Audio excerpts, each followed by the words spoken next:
Hey guys, welcome back to the channel. This is a story about what if Deku becomes master to defeat Bakugo Part 1. If you guys enjoy this what if and want to see Part 2, comment down below. And let me know before I start. Please do support for more awesome content and leave a like. And don't forget to subscribe to my channel. And also share this video with your friends and check out the description in my playlist. The author of the story BRICKKCIRB from 𝐴𝐿3. So let's start the video.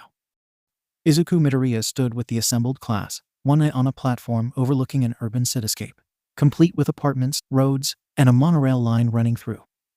For a moment Izuku was convinced an actual monorail would come traveling along it with all the details 𝐻𝐸 managed to cram into the zones all over campus. After another villain attack, this time located suspiciously near some student houses, the school had insisted that all students move on campus into new dorms under the protection of 𝐻𝐸. Izuku couldn't decide whether or not he liked that they'd made the students pair up for dorms under the reason of bonding and teamwork and other buzzwords. "What do you think it's gonna be?" Ochako asked, almost as wide-eyed as he felt. "I hope we get to fight each other again," Bakugo said, 12 decibels above normal speaking level as always. "I'm sick of all these time trials. None of that team crap either. I want a real free-for-all." "That wouldn't test anything. It would be chaos," Ida countered, adjusting his hero outfit. "I'm not so sure," Todoroki said. "I agree with Bakugo that it would be good training. Area awareness and agility training when avoiding others' attacks. Learning to quickly map out and utilize a foreign field to our advantage. Not to mention standard training of our own powers. And it'll just be fun to blow you losers up," Bakugo said, looking to 𝐸𝐻𝐸 with a shark's grin. Izuku liked to think he would have done it eventually. That he was just waiting because it was the hero thing to do to give second chances. And third chances. But when Bakugo had exploded 𝐸𝐻𝐸 out of the locker room when he tried to peek in on the girls again, he knew he should have done it sooner.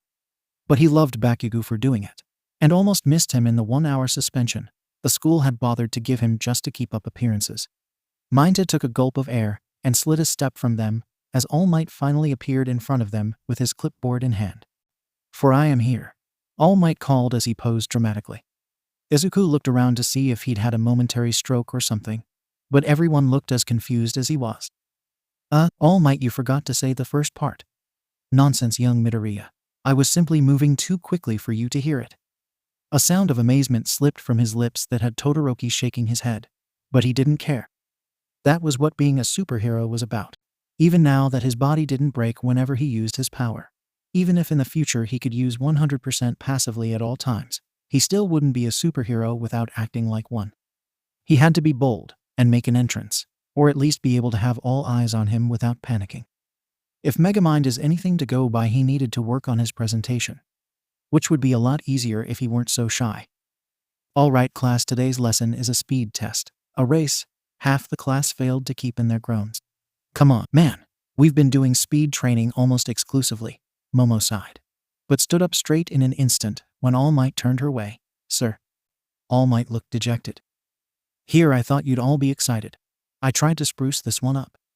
A hostage situation, buildings rigged to collapse, and I even wrangled some robotic villains to fight along your way." All Might frowned, turning to the course to silhouette himself in the sunlight. "I guess I failed you all." He felt the guilt even though he wasn't even one of the ones who sighed. Ochako spoke up quickly though. "No, sir, it sounds great," Ochako said, elbowing Todoroki. "Yes, the robots we can all defeat with ease make a suitable distraction," Todoroki tried. Whether the predetermined amount of people complimented him, or he just liked Todoroki's particularly deadpan delivery, All Might turned back with his usual grin. "Then let's begin. Make your way to the building set to collapse. Carefully secure the hostage dummy and escape. You don't have to fight the villains, just get the hostage to safety." Bakugo pushed his way to the front, even though Izuku swore he hadn't even been behind him. "I'll go first before Deku breaks the whole place." All Might laughed and picked Bakugo up by the scruff of his shirt. "Of course not, young Bakugo, but I like your moxie. No, I have prepared a glorious order." Bakugo went limp in All Might's grip, crossing his arms with some muttered curses. One by one the class cycled through. They moved through like they'd memorized the course, because even though the course was new, they'd done enough speed tests to adapt instantly at this point. Gliding, running, jumping, sparking, and bouncing, the students moved through the course with ease, most taking out the robotic villains on the way just because they could. No one had failed yet. They'd had so much practice with these types by now that it would have been impossible to fail. Or at least insanely embarrassing.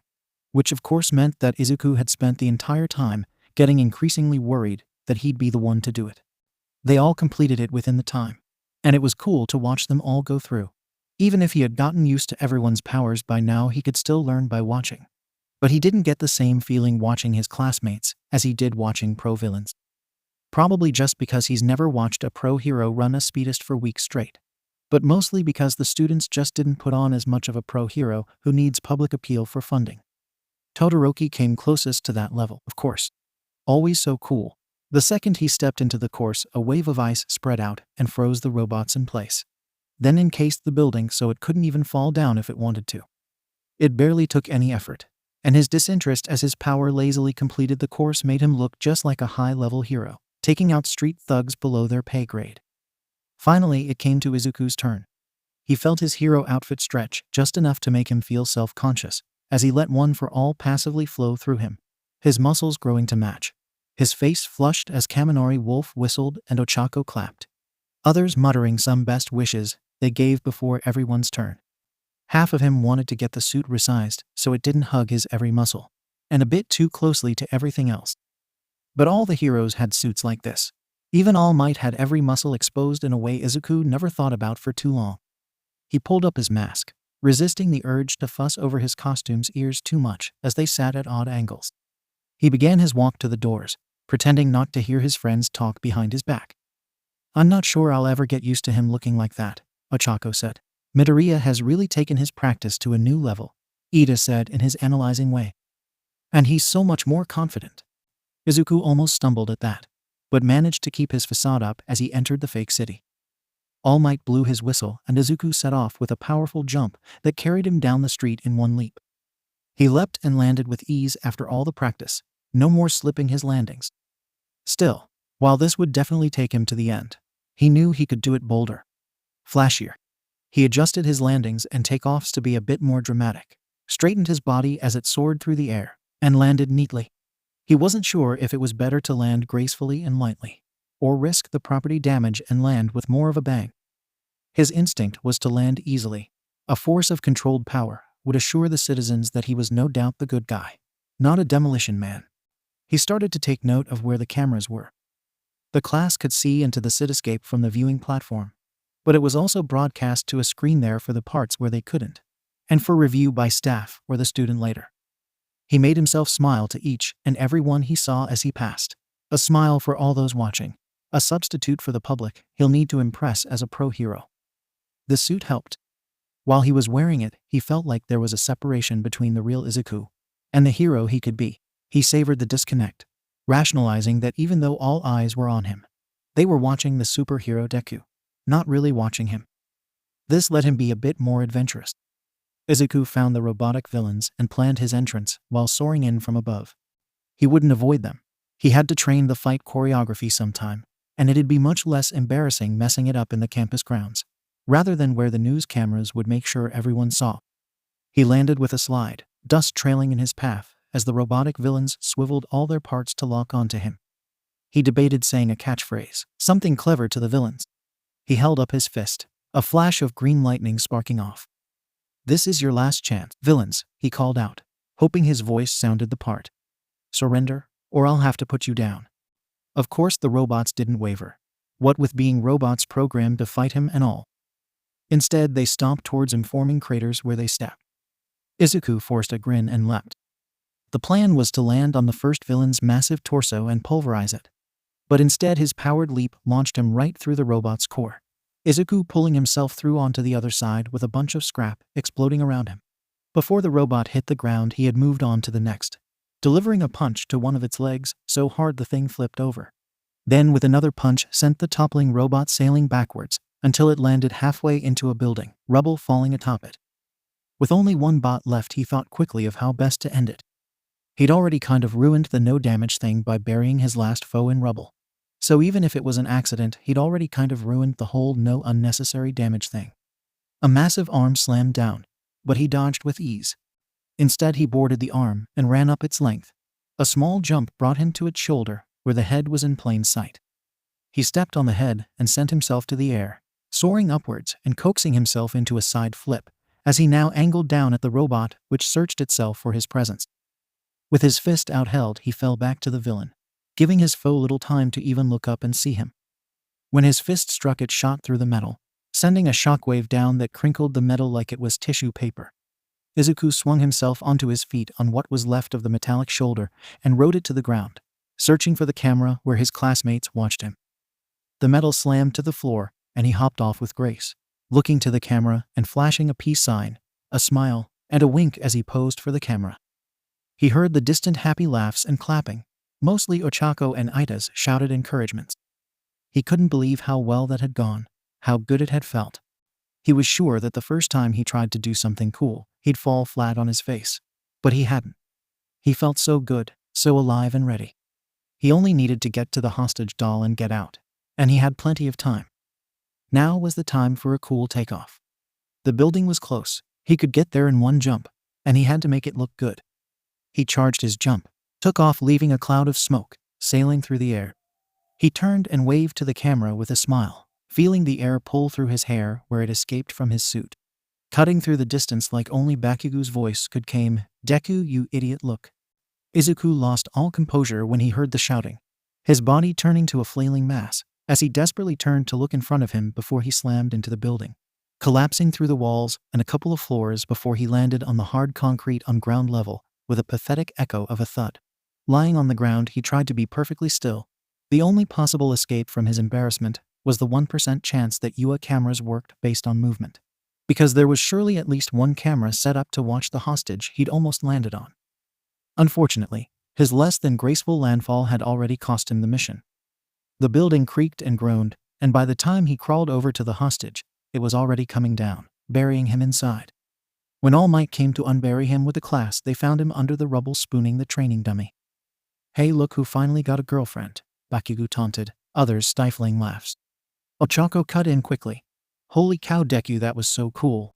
Yeah, Midoriya, your new jumps are so powerful, Ida said. Usually you would have just hit the building and slid down the side. For some reason that actually made him feel better. He put his hand behind his back with a smile. Thanks guys, but yeah, real impressive. The guy managed to collapse a building that was set to collapse. So powerful, Bakugo yelled to the class, before getting right up to his face. What kind of idiot doesn't look where they're going, Deku?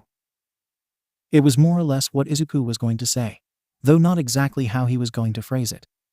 Bakugo obviously had more left to shout as he was still standing 3 inches from his chest looking down to him. But All Might cut in with a swift separation. Not to worry, students. This is why the course has individual buildings for each of you.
Bakugo was next, which was for the best since he'd been walking with clenched fists and a sneer all the way back.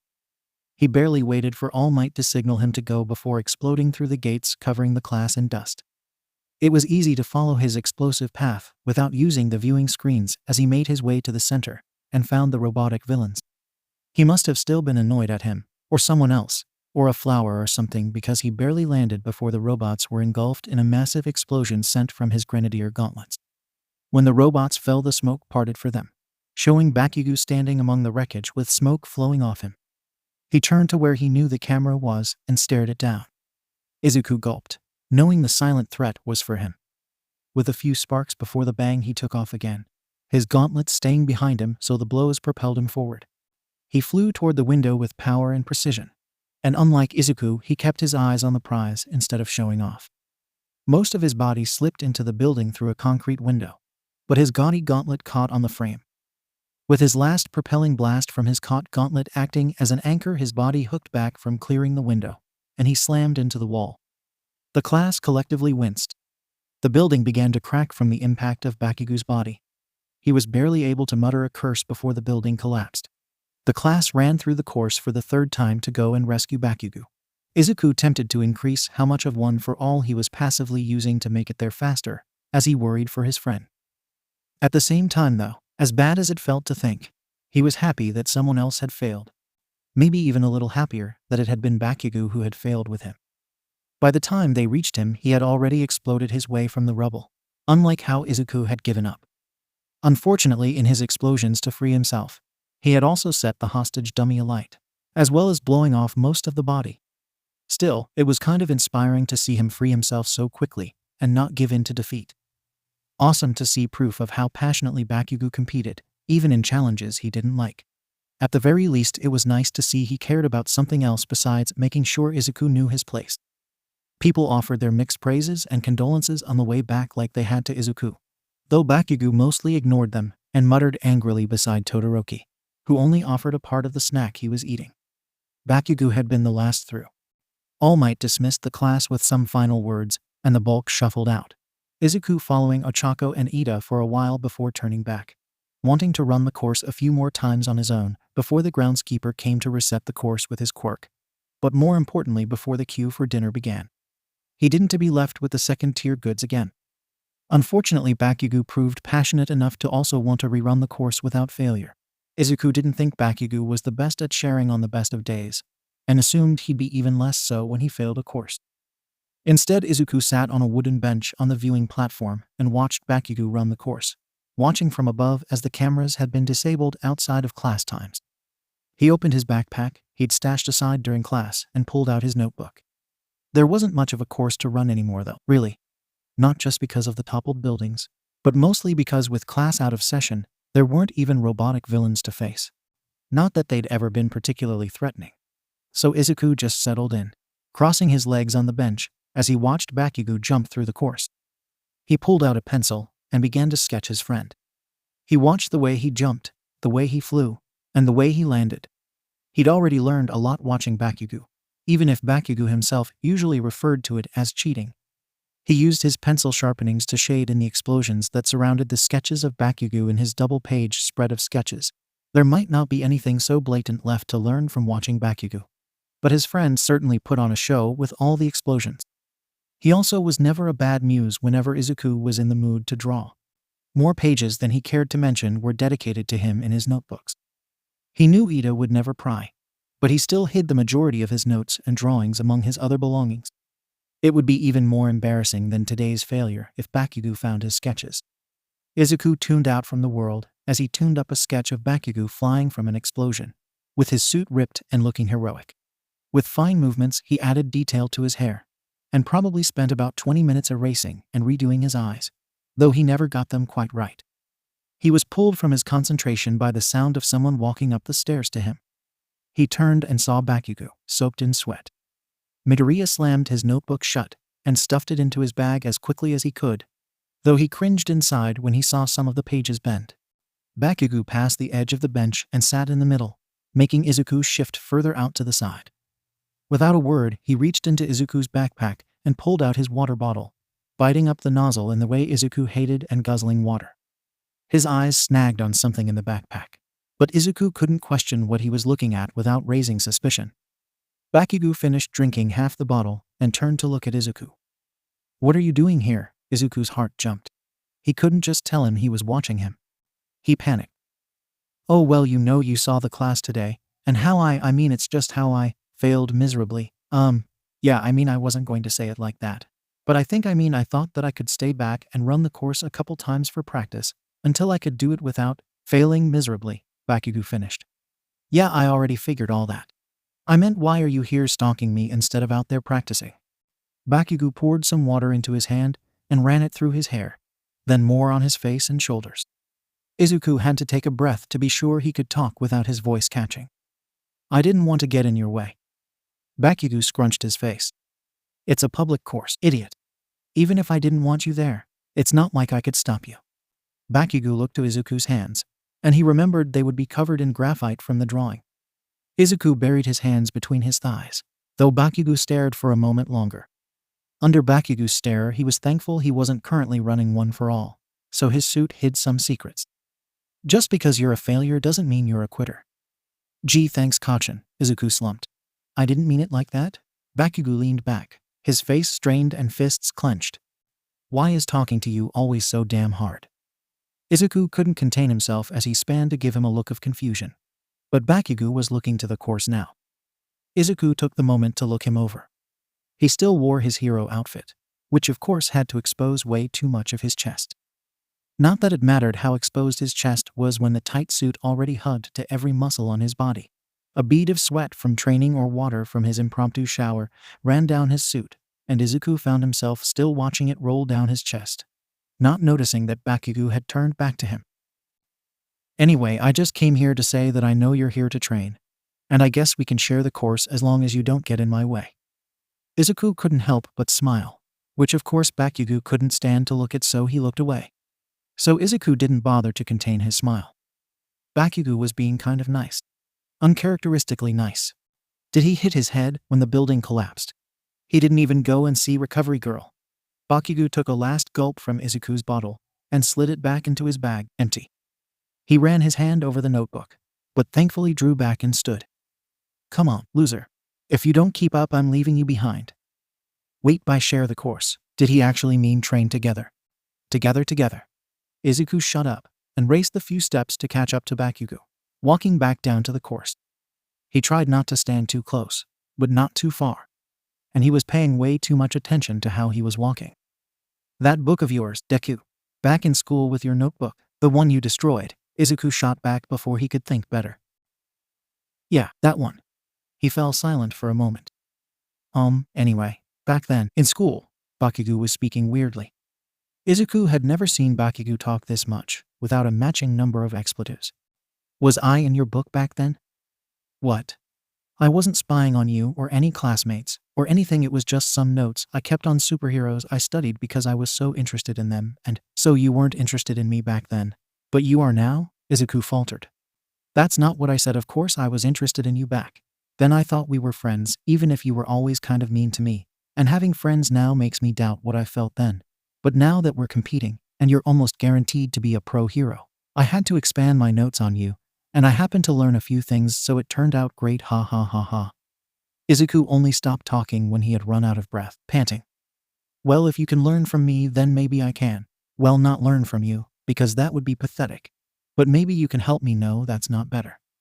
What are you saying, Kachin? No, what I'm trying to this isn't going how Todoroki said it would at all. Todoroki? Bakugo took a breath and ran his hands through his hair.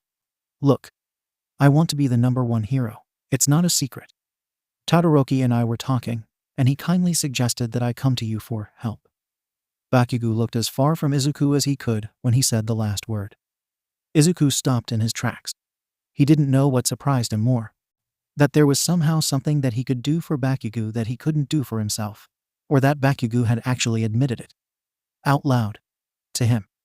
Izuku caught up to Bakugo with his head spinning. It's not like Bakugo wasn't smart. He was smarter than him, and the test scores prove that. Since you insist on stalking me with that notepad of yours, I was thinking while you were drawing hearts in your book, Izuku blushed. Maybe you would notice if I were to do something less than perfect, and be able to tell me how to be more perfect. Bakugo acted like the whole conversation was turning his tongue to ash. Kachin, I mean, obviously I'm willing to give it a shot, but you're already so strong. Why do you think I could help?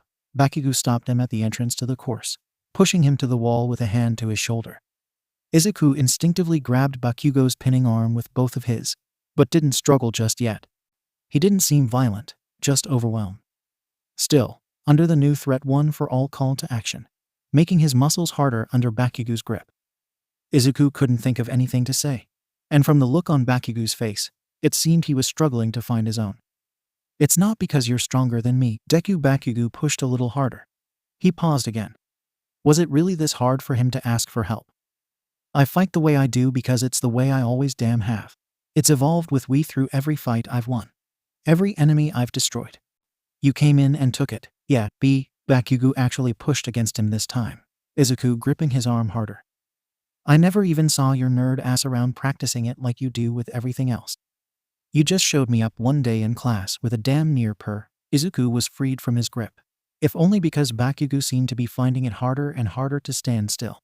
He began pacing, and Izuku was debating whether he'd rather end the awkward conversation and let him go explode, or let him keep asking for help, even though he already accepted, or whether he'd rather him pin him to the wall again. Izuku stayed tucked against the wall, savoring the feeling. Bakugo stopped, but didn't turn back to him. Since you like watching me from the bushes so much, maybe you can let me know when I make small failures during my moves. Bakugo stepped closer, putting his finger in Izuku's face. This is not a favor though. You're just paying me back for what you took. Besides, I've watched you break almost as many bones as I have fighting now. Maybe you're not so weak that I'd break you by accident. Izuku stuck his chest out in subconscious pride. Bakugo looked around with a grimace. I'm done wasting my time talking. I still need to train. I'll come find you sometimes and we'll fight. Don't ask me. Before Izuku could speak again, Bakugo blasted off in a cloud of smoke. Only then did he peel himself from the wall and take a real breath. He felt his legs shake, but pumped the air with his fists. Whether Bakugo really did have a concussion, or Todoroki had been poisoning him in their dorm in the night, Bakugo had just asked for help, set a training date, and kind of admitted that Izuku was worth his time. With his heart beating like drums, he had to something with it. So he burst from the ground in a cloud of dust and sailed after Bakugo. Catching up was hard. Bakugo was putting a lot into his propelling explosions. The heat that spread in his wake was hard to stay in, but if he wanted to keep up, he couldn't waver. He had to fly through dust and debris, but it felt so good to have something to chase. Something that wasn't as vague as being a superhero, or as insurmountable as measuring up to All Might. Bakugo might be more powerful, but at least it was a competition between the two. Who knows, if Bakugo helped him train, maybe they could even be equals someday. Bakugo must have realized he was chasing him, because he actually seemed to slow down. Not by enough that Izuku could be sure, but enough that as the buildings and roads passed beneath them, he slowly caught up until he and Bakugo were jumping through the concrete jungle side by side. Using much the same jump, Bakugo watched him for a moment before shouting over his explosions. You're lucky I like how good my moves look, Deku. Izuku couldn't contain his laughter, so instead he let it loose and hoped the thunder of Bakugo's power drowned it out. He followed Bakugo's lead, racing around corners and down roads, running up buildings and bouncing off rooftops, dodging whatever Bakugo's power threw at him and darting on rubble until Bakugo glided through a window in front of him, and Izuku panicked and clung to the wall outside. As if dismissed, he felt all for one drain out of him. He was left in his sagged suit hanging from the window. Oh come on, Deku. Steps approached from inside the building until Bakugo was leaning against the window frame. I've known you to be a loser, a failure, a weakling, useless. Izuku only sagged further during the list, but he came closer to just letting go and falling than he did trying to stop Bakugo. He couldn't say he didn't deserve it. He'd failed again. Failed at jumping through one damn window. Twice. An idiot, goofy, dork, Bakugo continued. But one thing I've never seen you be is a quitter. Even if your damn perseverance is to the point of a fault. Bakugo leaned onto the windowsill with crossed arms. So what gives? Bakugo was right. He fought even when it broke his own bones. He's not going to let a window, the lack of a wall, stop him. He tried to pull himself up, but Bakugo slammed down on his fists on his hands, almost sending him plummeting. I wasn't asking for fun. Nothing gives. I just knew I wasn't going to make it through, so I landed. I don't need 2 buildings collapsing on me in one day. I already think you're pathetic. There's no point lying, Bakugo said with disinterest. I thought your whole thing was getting crushed until your enemy got bored, even if it's inanimate. Izuku looked over himself, as much as he could while hanging from a window. He realized how pathetic he must look to Bakugo right now, even more than usual, dangling in a loose suit with limp muscles because he was scared of a jump. I let myself get psyched out, Izuku said, quietly. Bakugo grabbed his wrists and practically tossed him inside the building. Thanks, Midoriya muttered from a heap on the ground. He rolled onto his back and stared at the dusty ceiling. They hadn't bothered with paint or anything, not for the building set to collapse, so it was just concrete that stared him back. Didn't you ever have an idea of what a hero should be when you were growing up? Izuku asked, barely more than a whisper. Bakugo stayed at the window, but turned to look at him. Of course. A hero is sheer power personified. Their aura alone should be enough to make villains cower. They should try to surrender, but a hero shouldn't let them. They should be destroyed, so the next loser thinks twice before stepping up. Izuku let it sink in. It certainly wasn't quite his definition, but there were certainly a lot of pro-heroes who matched the description. He hitched on the slight admiration in Bakugo's voice. Was he thinking of someone in particular? Still, only caring about power, domination, and not accepting any weakness. So you're acting how you think a hero should act already. Well duh, aren't you? Not really. Imagine if All Might came to save the day by demolishing an apartment building. Bakugo laughed. Izuku propped himself up on his elbows to watch him. So you think I'm all that? Bakugo asked. What a hero should be. You certainly have an aura of domination and power, Izuku conceded. And you definitely make me cower. Sometimes when I see you, I hide from you. Izuku chuckled. Bakugo didn't. He pushed off from the window and took 2 steps closer. Izuku flinched. So is that why you stayed on the hill earlier instead of training? And half the time I see you in the halls you're gone when I turn back, he defended him. You're not a villain, idiot. You don't need to hide. Besides, this isn't my school. Yet. Izuku's phone buzzed. His alarm for the end of course training hours before the groundskeeper came around to reform all the courses with their quirk. Time's up, Izuku said, sitting up. He took a savoring breath as one for all shot through him again. I get you're saying I don't need your permission, 𝐻𝐻, but still, thanks for letting me come with you. Thanks for not running at the sight of me, I guess. Bakugo turned back to the window and set off running. If you don't jump out this damn window, I'm going to bury you myself. True to his word, as he reached the window, Bakugo fired off his gauntlets and jumped through, the backlash rocking the building. Izuku jumped to his feet and ran, dodging the crumbling building's barrage and leaping through the window, which turned out to be a whole lot easier from the inside. It was harder to keep up with Bakugo now. He was going faster, not dodging or weaving as much, which Izuku still had to do to stay in the air as he kicked off from walls. On the one hand, it had meant that Bakugo must have been going slower earlier to let him keep up with him. On the other hand, he wondered why he wasn't now. Maybe it was just his way of letting him know that he wouldn't go easy on him during their training. Bakugo started to slow down slightly though, if only so he could fire off massive explosions that leveled the course, toppling buildings and glassing the dust that was left behind. It must be a good way to release the near infinite amount of steam he seemed to build up, since they were about to remake the course anyway. They reached the exterior wall to the course that separated it from the campus gardens and paths, and Izuku watched Bakugo clear it towards the viewing platform. Except he failed to explode himself into the air again before hitting the ground. Bakugo slid 20 meters with his face as a sled as his mouth filled with grass and dirt, and probably at least one worm before finally coming to a stop before where Aizawa was laying on a wooden bench. You know you can't use your power outside the training areas, kid. Aizawa cozied himself inside his puffed yellow cocoon, closing his eyes. What the hell, man? You could have asked. You don't gotta down me like a damn rocket. I've asked before, Aizawa said with no small measure of disinterest. And it's sir, not man. Bakugo didn't seem like he was done yelling, but he stopped to spit out more dirt from his mouth. Sorry, sir, Izuku bowed. Aizawa ignored him, or he might have nodded imperceptibly. Izuku grabbed his sports bag and shouldered it. Running over to help up Bakugo, he of course pushed away his hand and stood on his own. Are you okay, 𝐻𝐻? Whatever, Bakugo said, turning. We were just leaving. Izuku followed Bakugo, Aizawa fully zipping himself into darkness as they went. Bakugo walked into the locker room, still muttering under his breath. What kind of teacher does that? He paused to spit out some leftover dirt into a trash can. The men's locker room was empty, though there was the muffled sound of chatter barely making its way through the wall from the women's locker room next door. Probably some girls out for late training sessions same as them, or maybe just trying to escape their new roommates. He'd heard 𝐻𝐻𝐸's mess was a lot more visible than she was, and that Mina blasted her music loud and proud. Izuku had been lucky to get someone like Ida, who he was friends with, even if he was a little strict. He thought about how often he heard people complain about the rooms, thought about how often he heard them complain about their roommates. Izuku stopped thinking much of anything when Bakugo shrugged off his shirt.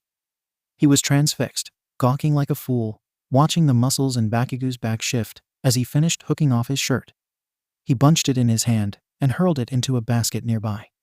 The school had insisted on having them move into their new dorms, but they hadn't made them do their own laundry. Yet, Bakugo was still muttering about Aizawa as he slid his thumbs into his pants, Izuku whipping his head away when he pulled down. Izuku's spine went stiff, and he had to stifle a whimpering sound that rose in his throat. "Hey dweeb, you had better be getting changed. If I have to smell you through the walls, I swear to God, I'll bring the building down." Izuku panicked. "No, of course I'm getting changed, I was just—" His hands were a flurry. "I mean, Ida wouldn't stand for it anyway. I brought in a glass of water from my bedside." And he threw it out the window because it was a spill risk, and Izuku realized he had turned back to Bakugo in his panic. And suddenly keeping his eyes level with Bakugo's became a struggle. If he allowed himself to look down for even a moment, he'd see his friend's chiseled form standing before him in just his underwear. A pair of bright red boxer briefs. It was different when the class was around. Somehow the tone was different. It was easier to ignore Bakugo as just another body in the room. But right now, one-on-one, the room felt so much bigger. And smaller. And definitely hotter. Bakugo gave him a long look. Oh God, did he know how hard it was to keep his eyes up? Were his eyes twitching? Or was his neck holding his head too tightly? Was he— "You look like you're burning up, dude." Bakugo bent down into his locker, setting Izuku aflame with the view, and arose with and threw him a bottle. He fumbled to catch it. If Bakugo had noticed the staring, he said nothing. Instead he stood and turned for the showers. "You're acting real weird, Deku," Bakugo called back. "Even for you. Hurry up already, I'm not waiting for your ass."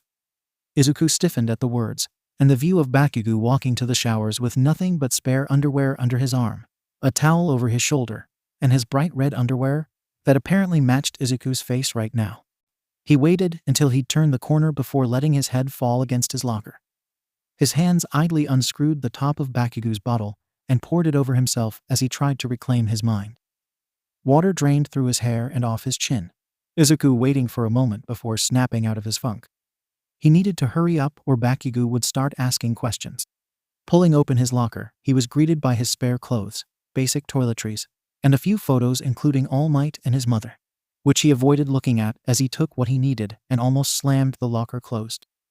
In a near explosion of clothes, he stripped down, hopping toward the showers as he freed his feet from the outfit and tossed it over the side of the washing basket. The showers were already enveloped in the steam from the heat of Bakugo's scorching shower, the kind he always had. Izuku muttered his thanks to the architect for building the showers separated by tiled walls and slid into one, leaving an empty stall between he and Bakugo. With a turn of the tap, the water came down, taking his sweat and dust and whatever else his friend's explosions had covered him with down the drain. He fought to push all else from his mind and focused on the day of training. He'd failed today, in a class so easy everyone had thought it had been a joke. But he'd put himself out there, a little further from his shell, as he made his training a performance the way a hero must make their rescues and their fights. On top of that, Bakugo had been nice to him, and they had talked. A real talk without hate or ire, and he'd asked to train together. They jumped through the course together, side by side. Izuku didn't know what that meant, but he knew how it had made him feel. Speaking of feelings, the image of Bakugo in his tight reds had given him enough to dream about for the whole next semester. He was snapped from his thoughts by an explosion down the hall, followed by footsteps to the locker room. Under the wooden door to the shower, he watched Bakugo's feet stomp past with no water trail. Izuku was tempted to ask for an explosion of his own to dry off, but debated if it would just make him dirty again. He switched off the water and dried off quickly, the towel almost burning from the friction as he rushed. He took his spare clothes off the door where he hung them and got dressed. A plain white shirt and baggy green tracksuit pants. Out of school hours, out of school clothes. It was nice of the school to let them have some freedoms, though really they were probably more concerned with preventing rebellion from all the pent-up students. The locker room had taken some of the steam from the showers, though it stayed near the roof. Bakugo was standing clear of the puddle Izuku had made earlier. He was already halfway into his blue jeans, pulling them up. But they were snagged. He ward the waist of the pants against his backside as he tugged to try to pull them up. Izuku was frozen watching as Bakugo muttered under his breath, mostly curses toward a certain hero he'd interned under. his eyes fixed on where the tight waist was uselessly pushing against Bakugo's firm, but round Bakugo spun around looking about ready to explode. "Hey idiot, stop slipping over your own feet and help already." "Wah help? How would I even?" Izuku practically tossed his remaining toiletries to the floor in his flurry of arms. "That damn window bashed my hip. It's too swollen, or the pants shrunk or something. Are you really gonna make me ask twice, you damn nerd?" Izuku was halfway to Bakugo before he even realized he was moving, and was nervously talking before he could shut his mouth. "Why do you still wear them anyway? They seem really tight even without the swelling. I mean, there's barely a fold on there between all the— You what you're doing now. That's why." Bakugo grinned. Izuku's heart stuttered. "Except, with other people. Any other people. The ones who don't hide from me in the halls." His insides hiccuped at the payback for earlier. He reached Bakugo, who turned from him and yanked at his pants from the front again. Izuku thought of how he could help. Or more accurately, how he could help without seeming like he was just copping a feel. Reaching for the belt loops, slipping his thumbs through them and pulled, trying not to seem overeager. After a few futile pulls that did little but shift the jeans in place, Bakugo reached back and snatched his hands, shoving them up and against his backside. "This isn't the time for your damn subtlety, Deku. Dinner's soon, and I don't want to still be in this lame locker room and be left with the pathetic leftovers." Izuku nodded. The difference between first pick of the food and the last was almost enough to suggest a makeshift class system being formed. He took to pants in a firm grip and pulled, trying not to think about how surprisingly soft Bakugo's ass felt against his hands. The waist shifted, but did little else. "How the hell were you supposed to keep these things on after a meal?" Izuku complained. Izuku hitched up the pants, Bakugo pulling from the front. "They're trimmed so they support under the ass. But once they're up it'll be fine. If you want more answers, go to your own damn internship." Izuku resisted the urge to ask how he planned to get them off and kept tugging. Between the grunts and pulls that he was pretty sure was going to bruise his fingers, the pants gave an inch. He prepared for the final effort, steadying his grip when Bakugo backed into him. He fought against his breath as his own pants rubbed against Bakugo's, and failed to contain it when he realized the only thing between the two of them was 3 layers of fabric. Izuku froze. Had he pulled too hard and pulled Bakugo into him? No, he hadn't even been pulling when it— "You're gonna make me late, Deku. What's the damn hold up?" Bakugo must not have noticed as he practically grinded against him, while playing his stalemate game of tug-of-war with his jeans. He must really want to go to dinner if he didn't notice. All right, he just had to get this over with before he really lost his cool. Izuku pulled hard, hyper-aware that when he tugged he was pulling Bakugo into him, against him. What could he do though? If he were to suddenly stop again, Bakugo would yell and ask why. And Izuku really didn't want to say any of this out loud. The only option was to just get it done. So he pulled harder, which only made the grinding harder. His breathing shuddered as he lost focus on his breath, instead needing the focus to keep him from leaning into the motion. Even if he was completely still, Bakugo was still pushing back against him. Into him. Surely he had to know. This was some sort of joke, right? Izuku looked around the locker room. At the lockers, the benches, the roof. For a camera, or a pack of hiding students, or anything that would make the situation a little less weird. A little less like a dream, honestly. Izuku tugged again, but allowed himself to lean in against Bakugo's back. He heard a catch in Bakugo's breath. He knew he had to. Bakugo pushed back again, a semblance of rhythm to the action that made Izuku flutter. Despite himself, he hugged close to Bakugo's back, and looked around his arm and froze. In the part between the still descended jeans where Bakugo's fresh orange underwear shined through, Izuku's jaw slackened. His hip wasn't the only thing swollen. How was he planning to get his jeans around that thing? He lost focus, not realizing he'd stopped tugging, or that his breath was now surely catching on Bakugo's bare skin. Bakugo was still tugging though, if you could call it that. His hips were grinding in a rhythm that Izuku somehow knew and savored. Izuku looked past everything to Bakugo's hands, wanting to take them in his own. Bakugo tugged again. Only, he wasn't even tugging up. What had he been tugging down? Keeping them down on purpose. Why would he? Bakugo worked his hips again. 𝐀𝐦 Bakugo flinched at the words, breaking the sudden silence, and pulled away from Izuku in a flash, pulling his pants up with ease and ripping the zipper to the top. He opened his locker, his gym bag falling to the floor. He snatched up his red baseball tee and put it on, already halfway to the door. Bakugo stopped in the doorway, turning back with his face scrunched up in an emotion that Izuku didn't recognize on him. "Well, then I didn't need," Bakugo tried to contain a roar. "You didn't dry your hair properly, you damn loser. You got me wet again."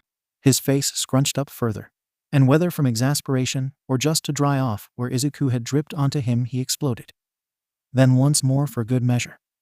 With that he left, slamming the door behind him. Izuku was left in the locker room.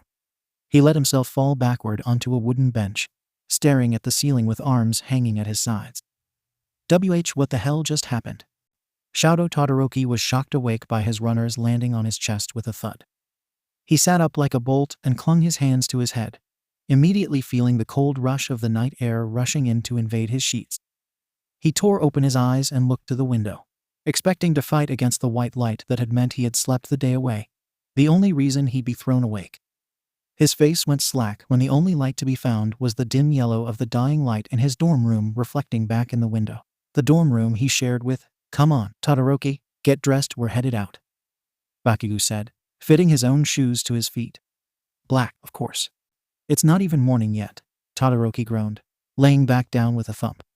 He absently reached his hand to his bedside for his phone to check the time, and sure enough it wasn't even 5 a.m. "What, you think I'm gonna let the sun beat me to waking up, dude?" Bakugo scoffed. Todoroki raked his hand down his face.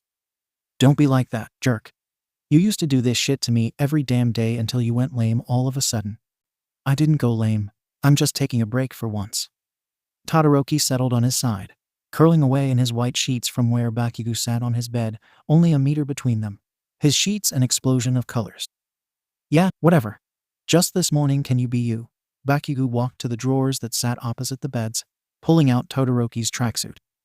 "I want to talk to someone about this stuff, and it may as well be you." Todoroki conceded a sigh. "Can't we just talk here?"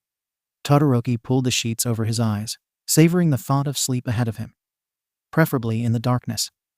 Bakugo ripped away the sheets that covered him, leaving Todoroki exposed to the cold air, nothing between them but a pair of tight-fitting white shorts. Aside from the unanimous goal to get back to sleep, his two halves were warring between a desire to freeze Bakugo to the ceiling, or to blow him out the window for the injustice. Unfortunately, after Bakugo's antics, the staff warned them not to blow out the window again, and Bakugo had proven hard to keep frozen. Still, while Bakugo was a pain, he'd done well enough at staying within the boundaries of decency lately, that is, he was doing this now.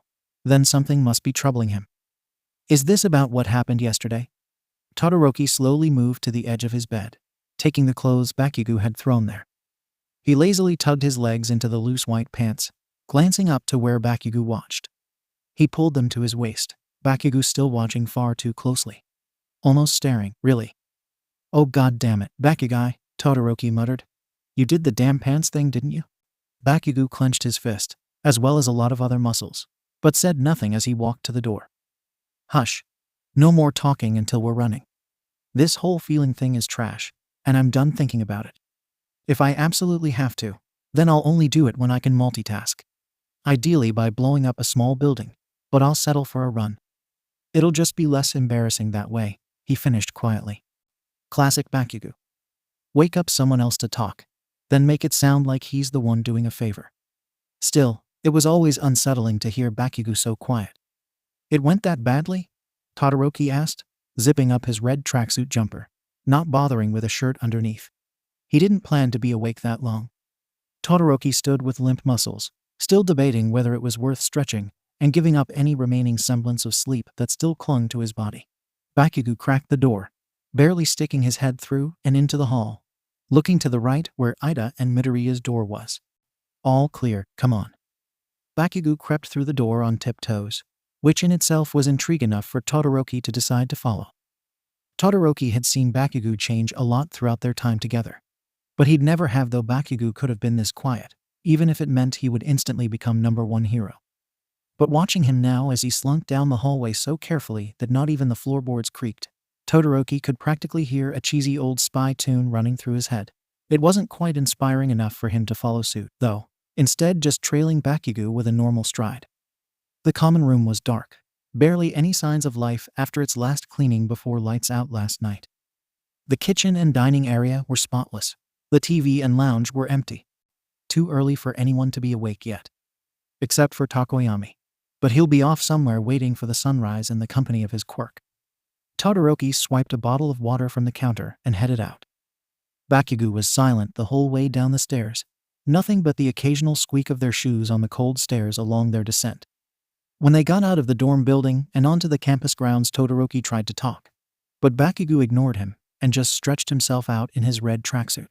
So he did the same, trying not to think about how his jacket matched Bakugo's outfit. Still, it was less embarrassing than wearing the school tracksuit out in public. Only after they jogged out of the campus front gates did Bakugo start become restless. Though Todoroki waited 10 more minutes after that for good measure before he asked again. "Is this far enough?" Todoroki prompted. Bakugo looked away, but said with a soft crack to his voice, "I did the pants thing." He shook his head, though Bakugo couldn't see it. "You know that was a joke idea, right? A really dumb joke idea. What on earth did Midoriya think? Hey, you weren't there, man. You don't know what it's like with that kid." Bakugo's legs kept running. Through his arms tried to grasp something intangible. "That damn weakling just does something to me. He's intoxicating." "So you pretended to pull your pants down and grind it against him," Todoroki sighed. "Well, yeah, when you say it like that in this situation, it sounds dumb as hell." Bakugo let that hang in the air, probably waiting for Todoroki to butt in with an insult or sigh. But he'd already said his piece on that. "But trust me, in the moment, it might still have been stupid, but something in me," Bakugo muttered something under his breath, speeding up his run to match the awkwardness he felt in the air. "Everything in me wants to do it again. Except this time Deku can be the damn little spoon, and I won't hold back." Todoroki noticed Bakugo's toothed grin as he started running faster still. He silently thanked Bakugo for insisting on running, as he didn't want to think about how worked up Bakugo would get if they were still in the dorm. The temptation of Midoriya, only a thankfully soundproofed wall away. Though maybe an afternoon together would do them both wonders. "So how do you see this training session of yours going with him? You just run around the oval twice and have him against a tree?" Todoroki felt a bit at odds with the bluntness of his words, but beating around the bush would only make this more awkward. Bakugo slowed down, contemplative. "Do you think he'd go for it?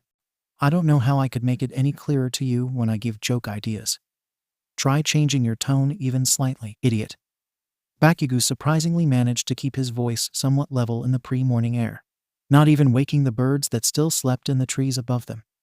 Maybe Bakugo was a morning person, a really early morning person. "So what is your plan then?" "Easy. We train. I punch him until he breaks. And then when I've impressed him enough, he asks me out on the spot. Do you see that working?" "Yeah, it's perfect. I've known the little dweeb since he was a smaller dweeb, and trust me, the kid loves strength. Power is his aphrodisiac. That superhero notepad he's always walking around with. That's like a notebook of porn for him. And I'm in it." "What?" was the only response Todoroki could muster.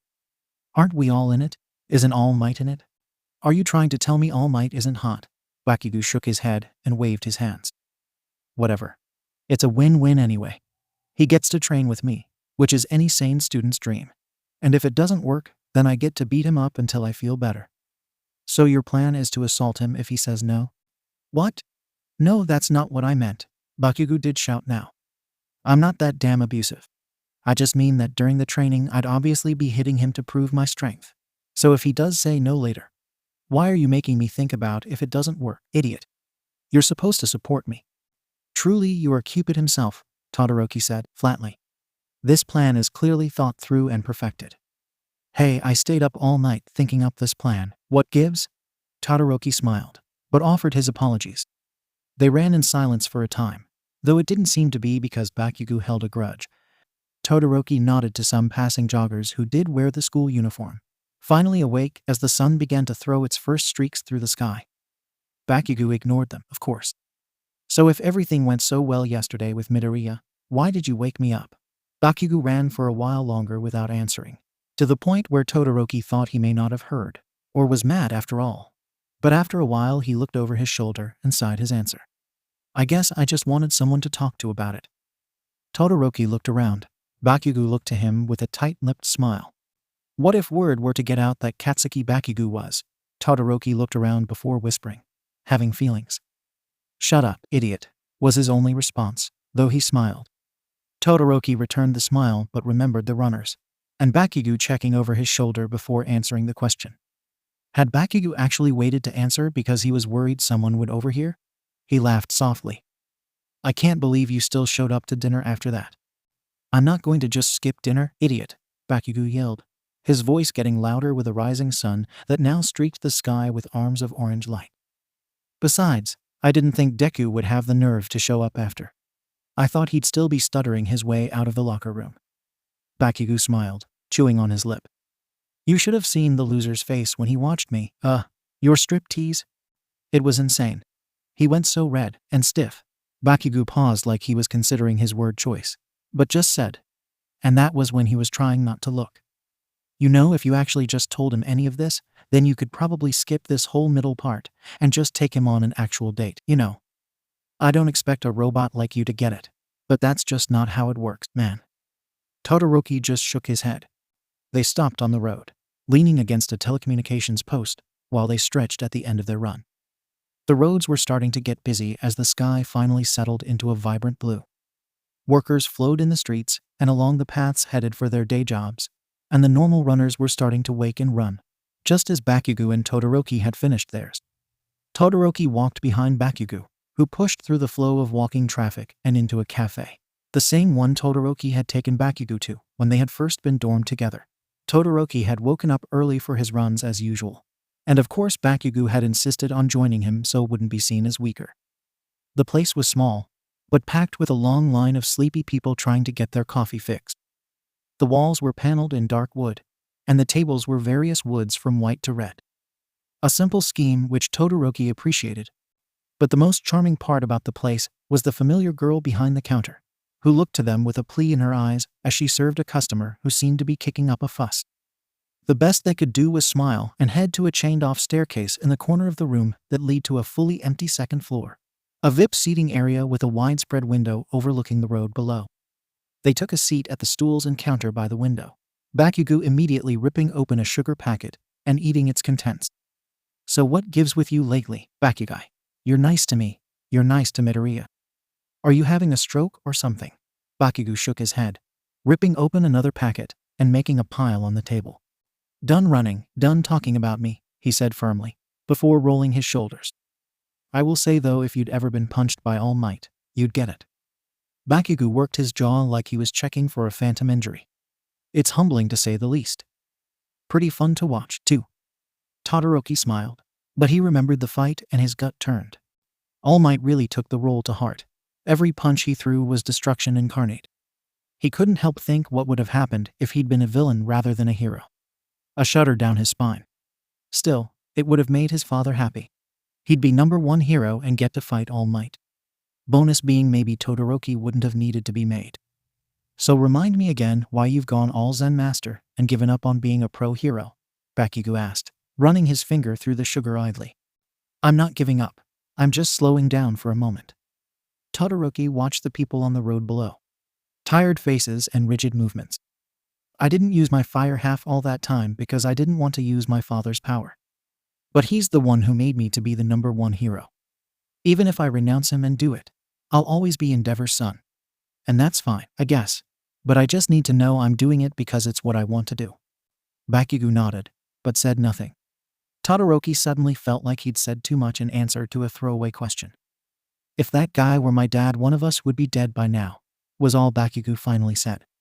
After that they fell into an understanding silence until echoes of light footsteps arose from the staircase, which had them turning their heads.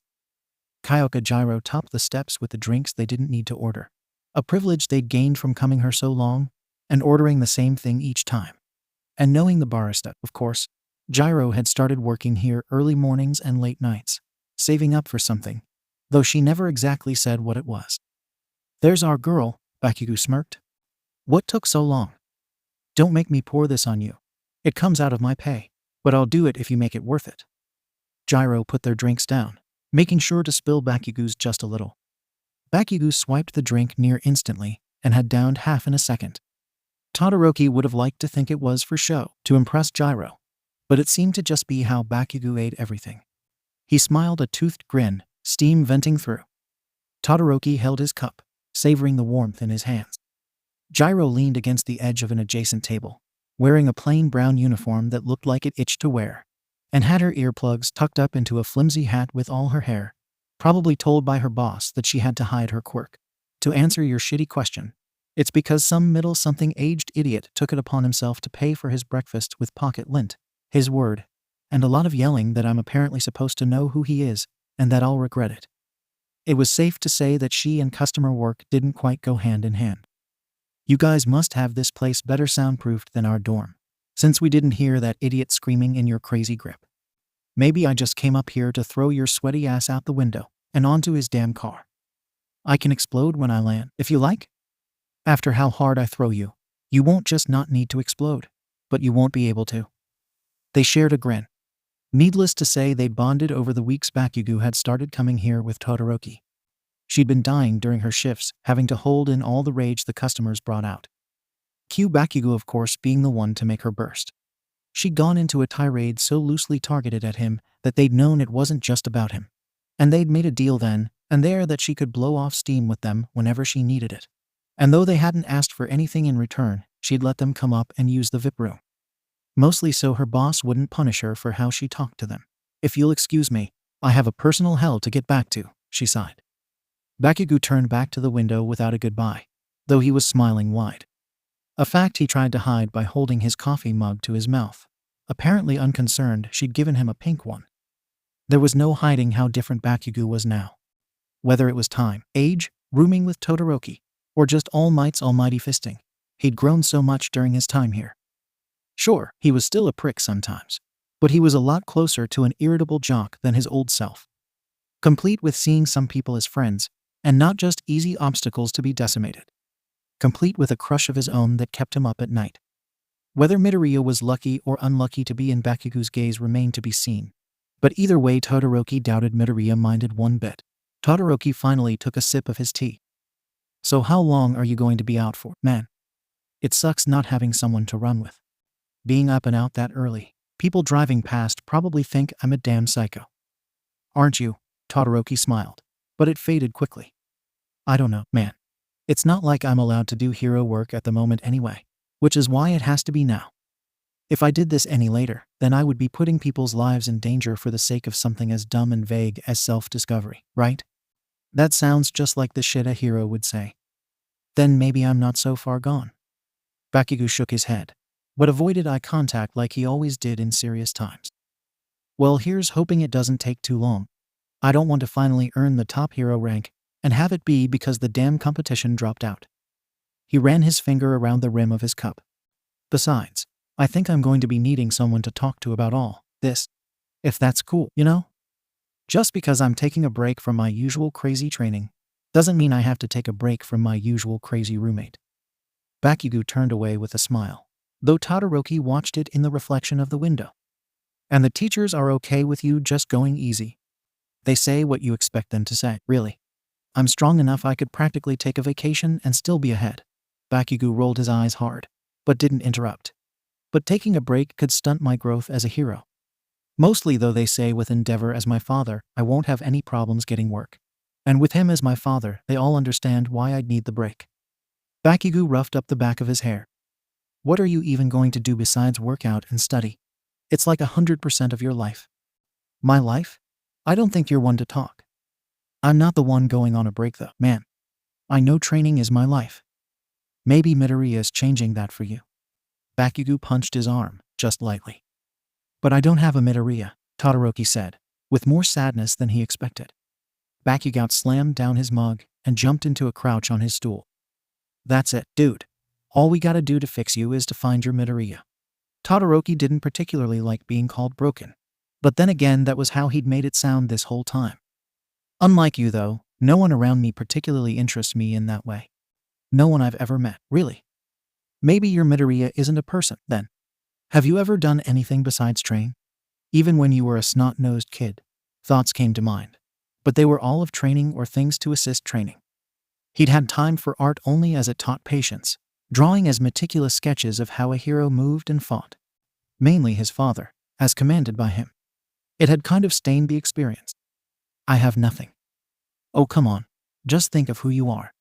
You and Momo are always being nerds, analyzing people and shit whenever you can and geeking out. I've seen your notes. Hell, I've seen your damn timetable. Who schedules the seconds of their day? Scheduling isn't a hobby. No, but if that's your true boring self, then maybe we can take that and work backwards. You like all that meticulous shit no one else does. Todoroki nodded slowly. I see what you're saying. I should write notes for class and sell them to my classmates. Bakugo snapped to him in confusion. How did you? What? No. I mean, you should just do one of those boring people hobbies like gardening or model plans or something. Oh, Todoroki breathed. I guess that doesn't sound too bad. Bakugo reached into Todoroki's pocket in an invasion of space that only vaguely bothered him. The phone unlocked in his hand, Bakugo having snuck his fingerprints into the phone after convincing Todoroki it's the right of an emergency contact. But mostly Todoroki just used his phone so little he didn't care enough to fight it. With a few taps of his fingers, he pulled up a map to somewhere close by. Here's a hobby store. Just take a look around and see if there's anything you like. Aren't these kinds of places usually kind of expensive? We share a room, dude. I know you have a drawer full of cash. Surrounded by my father's cards that it came with. I'm not going to use his money. It's not his money anymore, dude. It's all you, unless you plan on mailing it back. Todoroki thought it over, but he still didn't like the idea. Will you come? No way. I'm banned from half the stores in this town because their crappy displays can't handle my quirk. Why are you using your quirk in a craft story? I spilled some glue. What was I supposed to do? Todoroki rubbed his eyes with a sigh. For the life of me, I don't know how you didn't accidentally blow up Midoriya. You have no idea how tempted I was, Bakugo said with a sinister grin that seemed to surround him whenever Midoriya was mentioned. A single chime alarm pinged from Bakugo's phone, and with a grunted push he stood and took his mug. I have somewhere to be. Are you staying? Todoroki watched the window for a moment longer before standing, mug in hand, and following Bakugo down the stairs. The line was shorter, almost empty, as the breakfast rush ended and everyone was already due into work. They were barely out the door and into the sunny street before Gyro called out from behind. Hey guys, wait up. They slowed to let her fall in line. Are you guys headed back to campus? Bakugo nodded, but Todoroki hesitated. Actually, I think I'm going to go check out that shop after all, if no one minds. That's cool. I can walk you back myself if you're too tired to run. Loser. Gyro threw a weak punch into Bakugo's arm. I don't even know what either of you are on about. I just need someone to drag my corpse back to my room if I pass out on the way back. I guess you're my problem then, Bakugo groaned, but took her arm to keep her from falling. Bakugo said goodbye with a nod and went on his way, Todoroki watching for some time until he looked down to his phone to see the blip of the store. Todoroki stood outside the dull old building that sat on a busy street, though no one so much as stopped to look into the glass.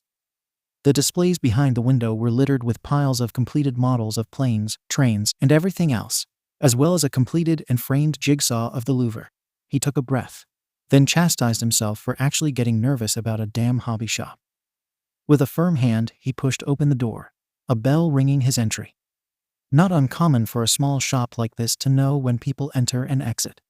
He took another step, a move that caused a chorus of what seemed like 1,000 frogs to start screaming their apocalypse in a barrage of sound. His head snapped down as he took a step back to the door's threshold. Staring up at him were 8 frog statues, each with a pale laser motion sensor. He frowned, and very carefully stepped over the ankle-height sound demons and into the store. It was bad enough to be worried about a building, worse to be worried about petrified frogs, especially now that an elderly man was speed hobbling his way over from behind his counter. The shopkeeper looked at his feet as he went, dodging the boxes that jutted out from the shelves like he knew their position from memory. He wore plain clothes, closer to pajamas than a uniform, loose and creased, with some crumbs scattered over his top from whatever breakfast he'd been in the middle of. Todoroki looked over the man, to the counter where a plate of half-eaten unbuttered toast sat. Oh no. He'd interrupted something. Was the store even open? He turned to check the sign on the door. Don't worry, young man, we're open. The man finally reached him, slightly out of breath. He seemed to look Todoroki over, which didn't exactly make him more comfortable. What can we get you today? Todoroki had no idea how to answer that question. Looking through the store, they seemed to have everything. Or at least enough to fill up every hobby room at a retirement village. Models to construct, jigsaws, puzzle books, even a couple small ferns sitting in a row under a slim line of sunlight. All of this was packed into a store this small. The aisles seemed almost too small for Todoroki to walk down, with boxes jutting out along the way at every level. Along each of the walls were cabinets with so many completed models that they were stacked atop each other, with more hanging from the ceiling above, thankfully not low enough to threaten his eyes. "Is this your first time?" "Yes," Todoroki said firmly, trying to get a grip. "Though I don't imagine it could be hard." The old man laughed heartily. "It's not supposed to be hard, though we'll certainly keep that in mind." He took Todoroki's hand, a surprisingly tight grip, and pulled him down an aisle. Todoroki had to shape his body to fit the aisle as he went, moving his chest one way to dodge a Sydney Opera House model box, and his legs another way to avoid tripping over a Great Barrier Reef jigsaw. "So what are you looking for?" "A model, jigsaw, crossword, Sudoku, paint by numbers, modeling clay," Todoroki cut in sharply. "I was really just going to browse." "Nonsense. We help you here. We know what the good stuff is, unlike those megastores. Come now, what can we get you?" He ignored the question in his mind, asking if the old man was saying his store had bad things, instead conceding, "I have no preferences." The man eyes him again, a bit too closely, then backed off with wide eyes. "Oh, I see. You're new, aren't you?" he whispered. Todoroki resisted the urge to look back to the door, to the windows leading to the outside world, just to check if he hadn't accidentally strayed into some shadow dimension. He kept his body rigid, trying not to let the otherworldly feel of the store saturate his. He remembered he was still wearing his running suit, without so much as a shirt on underneath. Now he had to resist the urge to sniff closer to see if he had a foul scent about him. From this distance, at least, the only thing he could smell was dusty air. "Yes, I'm new." The man's smile took up half his face, and he clapped his hands, a movement that, however eager, looked like it had to hurt his frail form. "All right, wait here. I'll get you some samples." As the man hobbled down an aisle, he called out loud in some other language, a pep to his voice as he disappeared into the store, motioning for Todoroki to follow, which he tentatively did. They walked up and down every aisle in the store, Todoroki's arms slowly filling with seemingly random boxes, until a teetering tower of them almost completely blocked his view. It was some kind of omen that he made it back to the counter without falling. As Todoroki's arms were unloaded onto the counter, behind the slowly disappearing boxes, he watched an old lady walk from the back of the store. Her clothing was immaculate, and a thick pair of glasses hung from her neck. "We must have a fresh hobbyist in our midst if my husband is so excited," the older woman smiled, despite the cold look about her. Todoroki said nothing, but forced a thin smile, which the woman seemed to appreciate. His eye snagged on a void of a box, entirely white. He picked it up to inspect it, flipping it gently in his hands in search of a name or label. But the only thing to interrupt the white was a few columns of black to make the barcode on the bottom. The old man's lips parted to speak, but Todoroki cut in quick. "What's this?" "I thought you said he was a beginner," the woman smiled. "That's the white box." Todoroki squinted, as ID to say duh. "It's an entirely white 1,000-piece jigsaw, quite a feat." He shook the box slightly in his hands, then gave a curt nod, which the old man took as a cue to begin his showcase. The man was talking over some crossword and word search books Todoroki didn't quite know how best to say he didn't care about when his phone vibrated in his pocket. He ignored it at first, not wanting to insult the keepers, but it buzzed 3 more times before he decided it must be important. Or Midoriya. He pulled out his phone, but kept it below the counter so it couldn't be seen from the other side, hiding his split attention. "Hey, to do it's Izuku, which of course you already know." I was just wondering if you meant what you said when you said I could always talk to you if I need to." Todoroki's mind raced for barely a moment before he locked on to what this was surely about. Still, Bakugo had already confided in him. He couldn't just volunteer the information to Midoriya. "Does this have to do with what was up with you throughout last night's dinner? And why you were in a staring match against your food?" The reply took long enough to get that the showcase had moved on to models, his hosts showing a picture of a model fighter on the box verse, a completed one they took down from the ceiling, and talking through the process of them building it together. "Yes," was all the next text said, but another came quickly. "Please, if you're not busy, could we meet up? I know 𝐀𝐦 can unlock your phone, and it's very personal."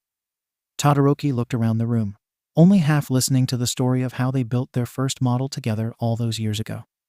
He looked to the assortment of boxes before him. I can make time. He waited for the next text. A time and location. A park close by in an hour. Todoroki knew that if Midoriya had only said in an hour from now that he must already be waiting at the park, and he'd probably still be worried about being late. The longer into the hour Todoroki waited before getting there, the more Midoriya would destroy himself over his worried.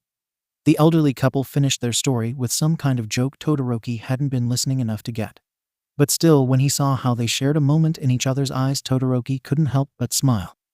He surveyed the spread before him and made a stack of 3 boxes.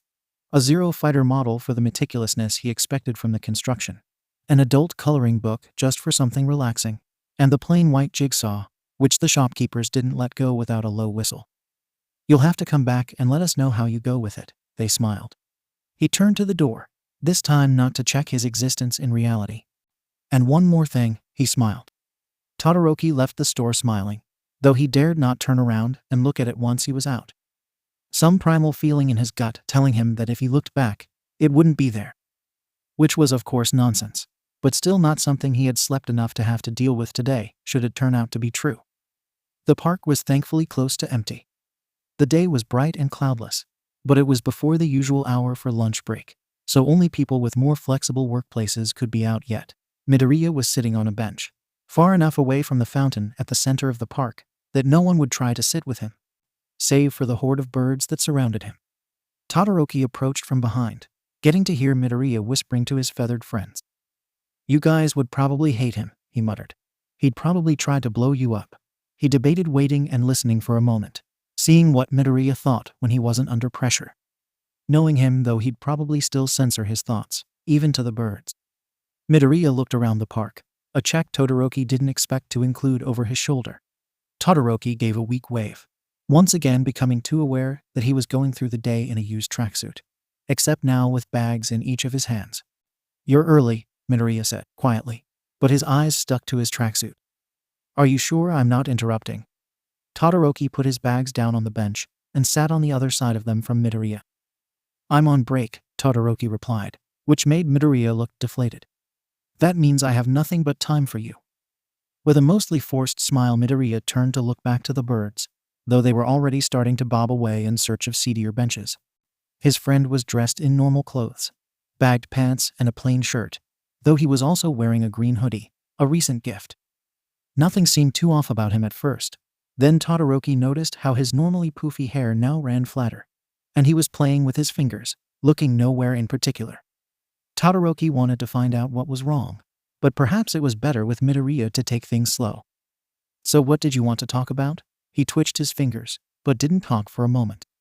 If there was, he sighed a deep sigh. If someone was setting up a mean prank on someone, and you knew about it, would you tell the person being pranked about it?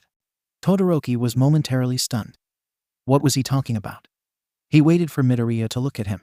It wasn't like him to hide like this. Not from him. What? What's this about? Midoriya pulled up his legs, hugging his knees to his chin, trying to be as small as he could be on that park bench. Something happened yesterday, with Bakugo, Midoriya spoke slowly and quietly. He was different. He was nice. Or nicer. Todoroki gave him time to speak at his pace, not just because he couldn't think of what to say. And then in the locker room I think he was doing weird things. Like undressing, for me. And later I think he was. Midoriya touched his forehead to his knees. I don't know how to say it without sounding dumb. You won't sound dumb, Mido, Todoroki said as gently as he could. I think he was grinding against me, in his underwear. Todoroki was getting shaken. He had expected a frantic Midoriya, muttering a million words a minute about how excited he was, not this. And then after a while he just left. Right after. Todoroki couldn't do nothing while watching his friend near tears about to break. Despite himself, he moved his bags to the floor and slid over with his arm on Midoriya's shoulder. As soon as he felt his hand touch him, he kicked himself for what felt like a violation. He felt nothing but relief as Midoriya leaned into him. He just left. I've been thinking about it nonstop all night. I didn't sleep. I don't know why he'd do any of it unless, the only reason I could come up with for any of it is that there must have been a camera or something. He must have been recording it, And then he was going to get everyone together to hide somewhere and bring me there telling me it's training when really he's just bringing me there so everyone can watch it and laugh at me. Or even worse, try to get it to happen again in front of them. Midoriya's voice wavered and finally cracked to the point where Todoroki knew his shoulder would be damp if he checked. Instincts that he didn't know he had commanded him to rest his head atop his friend's, further flattening his sad hair. Would you tell me, Todoroki? The sky itself seemed to soften at the words, Mido. Telling you would be the very second thing that I would do. His friend stirred against his chest, turning to finally look up into Todoroki's eyes. Though Todoroki didn't have the strength of heart to meet Midoriya's, so he started ahead. The second. Right after I put them down myself. Midoriya laughed, the tiniest of laughs, but it was enough to make his heart call out. But Midoriya, do you truly think Bakugo would do something so evil? Midoriya put his head back against Todoroki's chest. You didn't know him growing up. I thought we were friends, but he was always kind of mean, and put me down. Now one day he shows up and does that. What am I supposed to think? Todoroki let the question sit between them as he thought up a real answer. Not just something easy to console his friend. Bakugo was definitely a dick growing up, and I'm not going to dispute that. But what about you? Midoriya shot up looking offended, but Todoroki shook his head. I didn't mean you were rude. I just meant that even when you first came to this school, you were so different than you are now. You were uncertain of everything, and when you did act, you were broken from it. Todoroki looked to Midoriya now, meeting his bottomless green eyes. You're nothing like that now. Sure, you're still excitable and uncertain at times, but for the most part you're brave, you're strong, and what's more, everyone in class adores you. None of them would hurt you. Midoriya nuzzled into his chest a little tighter, sniffling. Isn't it possible that he has also changed in his time here? Todoroki hadn't realized he was gripping Midoriya's back so tightly, but didn't let up. As for you and Bakugo, after you've both changed so much, isn't it possible that when you were once at odds, the new versions of you are meant to fit together? Midoriya stayed against his chest, and Todoroki was thankful he'd learned to control his heartbeat years ago. Had he led a normal life, surely his heart would be going wild right now. I don't know about meant to fit together, Midoriya mumbled. But I think you're right. I don't think he'd go that far anymore. Midoriya finished with a laugh and squeezed him tightly before letting go, smiling with averted eyes as he slid away across the bench. They both took a moment. Todoroki mostly using his to get used to the feeling of not having Midoriya against him again, though he seemed happier now. If I may ask, Midoriya, Todoroki spoke flatly, trying to find his constant again after the heightened emotion. What did you think of it all before you started overthinking it? Midoriya blushed, but made no attempt to hide it. It was weird, but also kind of nice, Midoriya chuckled. It might sound ridiculous, but I think you might have actually been holding his pants down just so I'd tug against him. Todoroki resisted the urge to call Bakugo an idiot for using that scheme. But when he started moving against me, Midoriya stopped himself, straightening against the wooden bench. You probably don't want to hear about that, right? Todoroki blinked. He hadn't even considered it might be odd to hear. Still, it didn't feel like a question for him to answer. But more Midoriya's way of telling him he wasn't quite comfortable enough to talk about it all yet. So instead he leaned back in the chair, watching the birds hunting for food and the workers finally coming out to eat their lunches. All the while the day seemed to brighten once more around Midoriya. So what's in the bag? Midoriya asked, almost sounding back to his normal self. You know how I'm taking it easy for a while, he explained. Bring up the bags that held his new toys. Bakugo suggested I try out some new hobbies. Maybe he has changed. So I got a model, a coloring book, and a puzzle. Midoriya nodded, but didn't seem all too impressed. What about that bag? Todoroki smiled as he brought up the last bag, smiling as he pulled out its contents. This one is how I'm going to get Bakugo back for you. Katsuki Bakugo woke up feeling like shit. It had taken him what had felt like 3 hours to fall asleep last night, and now he'd woken up before the sun, and no matter how much he tossed and turned he couldn't get back to sleep. The clock next to his bed blared the time in red light, though it might be broken since the minutes seemed to be taking way too long to tick over. Once again he had beaten the world awake, the world outside his window dark and silent, and Todoroki slept so quietly and unmoving beside him that it was easy to forget he was there. Almost. He wished he could forget he had to share this damn room with someone. Because even if it was someone he begrudgingly respected, There are just certain things you can't do when you share your room. Especially when his roommate was now spending most of his time in their room, now that he'd given up the majority of his training. Between his roommate and being trapped on campus, most of his time Bakugo hadn't been able to jerk it in God knows how long. With only one damn wall separating him from his prize in the room next door, it was quickly becoming impossible to sleep. He was practically exploding with need. What a shit school 𝐬𝐻 had turned out to be. First, they'd let someone like that worthless piece of shit 𝐬𝐻 to get in. Then they'd allowed 𝐬𝐻 to stay. Then they stuck him in a shared dorm because of one incident where there'd been twice the usual number of villain attacks in 1 week, right outside campus. Okay, so maybe it wasn't that ridiculous outside of the whole 𝐬𝐻 part. Where was that kid? Maybe a punching bag would help relieve some stress. He pushed himself back into his bed, his muscles stretching. No, apparently he couldn't do that, even to that little gray-haired fucker. All of his lame new friends would hate him if he did it, especially this early in the morning. He didn't know why he cared. If he cared. It was hard to know anything when he was tired from lack of sleep, and yet some nameless ball of energy inside him was screaming for release. God, life was easier when he had followers instead of friends. When he was the only one worth a damn, and didn't have to try so damn hard all the time. Before Deku had started to look at him like he was a monster. And before he'd decided to change because he made that little prick cry one too many times and his black heart broke. Bakugo hated having to think of all the shit like this. It was in the past, why couldn't just forget all that crap without having to think about it whenever he was alone? He'd already been with his thoughts too long, and they were starting to fester. A snowball of old thoughts he was sick of hearing. As quietly as possible, he slipped from his sheets. One thing he'd been unwilling to leave behind when 𝐬𝐻 had called all students into dorms, with a thread count higher than his self-assessed power level. These people may be animals, but that doesn't mean he needed to be.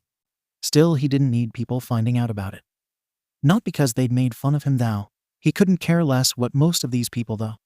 He just couldn't be asked hearing them talk about it every time they saw him, like he knew they would.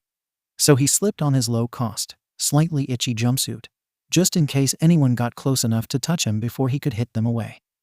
Stuffing the clothes he'd chosen the night before into his duffel bag, he looked to Todoroki. Half of him wanted to wake him up. Have someone to talk to about anything to keep his thoughts at bay.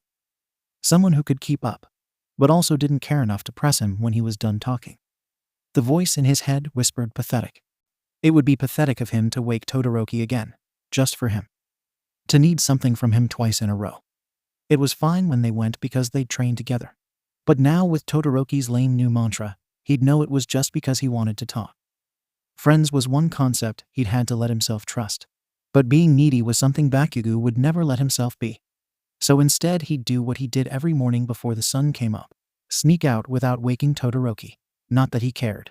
He just didn't want to listen to Todoroki complain to him.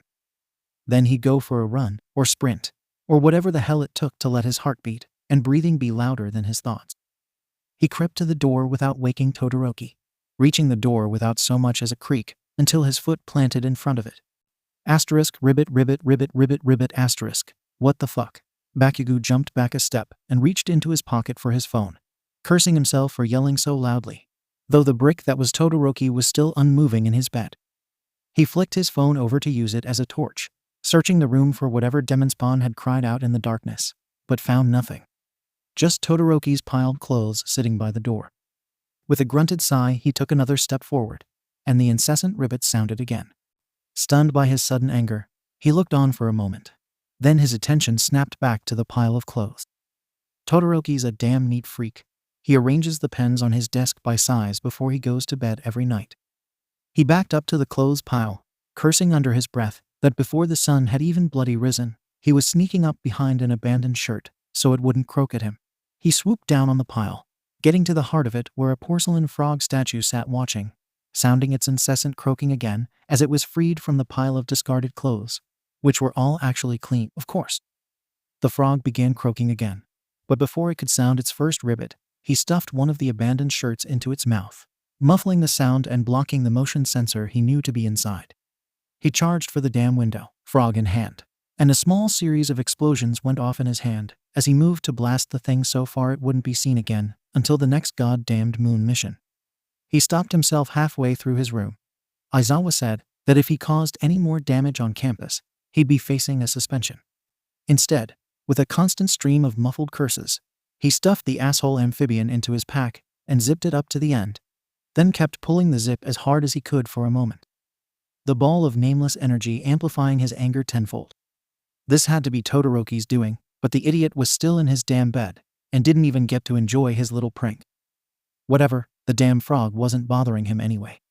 Another croak from inside his back, one he must surely have been imagining, but still he had to stop. His entire body twitched in anger, and again when he heard Todoroki laughing softly from his bed. "You think this is funny, idiot?" The words came out hotter than he wanted them to. "Yeah," Todoroki said, rolling to face him. "Outstandingly. I also wanted to know when you were leaving." "Does that mean you're coming?" His mood picked up. Maybe they could talk about what was happening inside him, if he had the damn guts to bring it up this time. Apparently not, since what he said was, "Look, just because I asked you to come once, that doesn't mean that I need you every time or anything, and—" "Stop talking," Todoroki said, still with closed eyes. "He's not coming, then."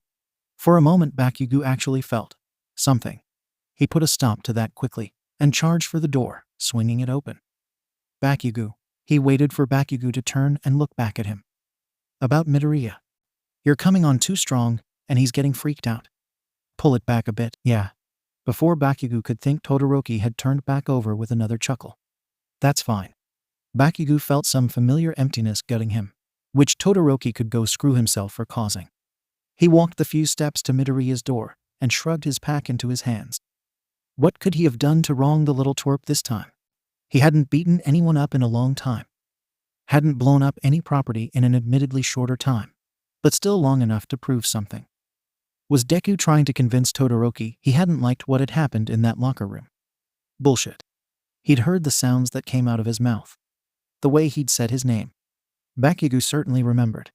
He felt every inch of his body twitch again, except not from anger this time. He rose the hand to knock on the door. Maybe he could leave the frog for Midoriya, as a peace offering for whatever the hell had happened to make him upset. Does he even like frogs? What a stupid idea. He turned toward the dorm commons, a flicker of darkness there. Oh great. Now that bird-brained idiot was spying on him too. Walking into the commons with his hands strained clutching his pack, he was ready to yell someone's beak off, but when he got there Tokoyami just offered him an apple. "Were you watching me?" Bakugo worked to keep his emotions in check, but the anger was still there, the energy. "Here, I thought you'd be happy," Tokoyami said with nothing to his voice, perfectly level. God, hearing a conversation between he and Todoroki would certainly make sleeping easier. "You finally beat me awake." Bakugo ignored the apple for long enough that Tokoyami brought it back with a shrug and took a bite of his own. "Were you about to wake Midoriya for training?" he asked, dark shadow raiding the cupboards for crackers. "I don't train with Deku." Bakugo expected more questions, but Tokoyami only nodded. The energy inside him wanted him to be angry, though he couldn't find a legitimate reason to be angry. He had to get out whatever the hell it was that was pent up inside him, making his mood swing every 2 fucking seconds. Had to stop wasting time and start training. It had always helped settle his mood before. He turned for the door, but stopped himself. When he turned back to Tokoyami, he'd already moved on, knowing Bakugo wouldn't say goodbye. "Wait up, bird boy." Bakugo threw his pack on the table and unzipped, pulling out the frog. Tokoyami's shadow shot for the frog, but was warded off by a loud, echoing croak through the mostly empty room. Tokoyami said nothing, but stepped closer, around the sensor. "You're close to that frog girl, right?" Bakugo pushed the frog closer to Tokoyami. "I think she'd appreciate this," Tokoyami said. Bakugo was already out the door. Thankfully the air was cold against his skin. It helped him calm down. He took the next 5 minutes to pull and fasten straps to attach weights to almost every part of his body. Wrist weights, leg weights, a weighted vest. Everything short of weighted earrings. And even then he only excluded them because last time Todoroki had seen them, he'd almost died of laughter. Like hell he was about to be embarrassed like that again, even if it was too early most of the wannabes to be awake yet. He jogged to one of his favorite runs of ground on campus. A square made of some sort of power-absorbing stone. He could hurl his power at it all day, and it would still be there afterwards, so Aizawa couldn't even get pissy about it. Not that he could use his quirk before the power curfew runs out in an hour. But it meant he didn't have to leave here until he was done training, which would hopefully be a long time from now. Wasting no time, He crouched to a start and set off sprinting. When he reached the other end, he dropped to a crouch, did a push-up, moved to crouch, and set off running again. Before long, he felt the sweat carrying away the chaff of his rampaging thoughts, letting him focus on organizing his more reasonable ones, helping him remove the emotion from things and focus logically, without a shit ton of energy confusing everything so he could think as he ran. It's fine to have Deku as a side project, but I'm not going to let that damn brat get in the way of me becoming the #1 hero. I have to keep training no matter what. Training has to come first, god damn it. If Todoroki thinks I'm going to wait while he sits on his ass finding himself, then he's wrong. When he gets back, he won't even be able to see my dust. He'll be so far behind. He ran more, and then kept running, ignoring the sweat that gathered along his yellow singlet, and the way his baggy black shorts clapped against him with each stride. What the hell was Todoroki talking about, anyway? How the hell does he know what the loser's thinking? Bakugo stumbled in his stride. Is that it? Are those two plotting against him behind his back, trying to make a damn fool out of him? He shook his head and recovered his sprint. Usually that's the kind of thought that would spiral down until it made him want to destroy something or someone. Not while he was training, though. Bullshit. The biggest mastermind plot Todoroki's pulled off in his whole life is putting a frog by our door with a shirt over it. And Deku's been with me since we were kids. He wouldn't do something like that. Not after how many times they'd been done to him. Stop. Crouch. Push up. Crouch. Run. Todoroki is right, though. Deku's a nervous wreck on the best of days. That's why it has to be a training session. Being a hero is when he's most confident, so training has to do. Maybe I should still go easy on him, though. I don't want to force him into it. Not that I couldn't. He shook the stray thought from his head instantly. It wasn't who he was, he reminded himself. It was just the kind of thought that got in when he wasn't doing enough. The kind he got rid of by training hours a day. When he woke up, and right before he went to sleep. The only way he could go to sleep these days. Bakugo sped up his run, starting to feel a slight sag in his arms where the weights held strong. But if I leave it in Deku's damn hands, then he'd never make a move, even if he did feel the same way. He still cringed at the words he had to use now. The words he'd associated so strongly with being weak when he was younger. Friends, help, feel. It was a big enough effort to remember half of their damn names. Hadn't that been enough self-improvement? The first warm rays of a new morning sun warmed his arms. Bakugo knew it would slow him down, but he reached for his phone and checked the time. 6:02. His training partner must have slept in again. Bakugo put his phone away and ran on, losing himself in his thoughts again until a familiar voice called out to him. "Ha hey, Bakugo." Bakugo didn't stop his running, or even slow it, but he looked to see Kirishima in the U. A tracksuit. He may care an awful lot about whatever the fuck manliness is, but he certainly didn't seem to care about how damn lame he could be sometimes, especially in that school-branded outfit. "You're late, asshole," Bakugo huffed without stopping. "You know damn well I don't like waiting, asshole." Kirishima watched him run. "I was 2 minutes late. Besides, you don't look like you're waiting." Bakugo slowed, jogging to his pack and fishing through it, pulling out and uncapping his water bottle. "Some of us take training seriously," Bakugo shot back, before downing his entire bottle of water, not caring how much of it missed his mouth, instead savoring the rivers of cool liquid flowing down his chest. "Whatever, man, you know I'm worth it," Kirishima said with a puffed-out chest. "Are you kidding me? Isn't there some kid here that has your same exact quirk, but turns into actual metal instead of dumbass rock?" Kirishima got a little smaller as he let out a defeated breath. "Then why didn't you ask him to train with you every morning?" "He said he'd rather die than train with me." "You actually asked him?" Kirishima asked, something like sadness in his voice. "Nah, but I imagine that's probably what he'd say." Kirishima laughed. "Yeah, that's probably what everyone else would say. I'm just here because I feel bad for you, honestly," he shrugged. "Hey, what the hell's that supposed to mean, jerk off? This ain't some favor. No one else here is gonna help you train your ass better than me." "Man, you're really on my ass today, Bakugo," Kirishima said, striking a ridiculous pose to show his rear. "Something you're trying to say? What an ass," Bakugo thought. "Wait, fuck, no. Not like that, damn it." Thankful that Kirishima didn't have a mind-reading quirk, Bakugo sneered and lowered himself to a combat stance, throwing his empty water bottle to the side. "Enough small talk, Ajiro. Let's start speaking my language." Kirishima dropped his pose and assumed a stance to match Bakugo, his body hardening as he adjusted it to rock. Much more fun to punch than metal, Bakugo grinned. Bakugo was restless in the inactivity, but he waited for Kirishima to make the first move of the fight. Something Kirishima had demanded the last time Bakugo had exploded him all the way to the nurse's office with an explosion before he'd been ready. He'd felt bad, but come on. He should have been fast enough to dodge it, right? Kirishima took half a step right, then ducked left. A stupid style move that cost him time and energy for no gain, and yet he still smiled from the fun of it. Bakugo moved to intercept, staying low to the ground and propelling himself with a series of contained explosions. They clashed fast, with Kirishima swiping a jagged arm across his path. But Bakugo ducked back with a frontal explosion. That's how you feign a charge, idiot, Bakugo thought as he thrust forward again and jumped by his unbalanced foe. He kicked into the back of Kirishima's armored knee, a move which would have brought most opponents down and ended the fight then and there.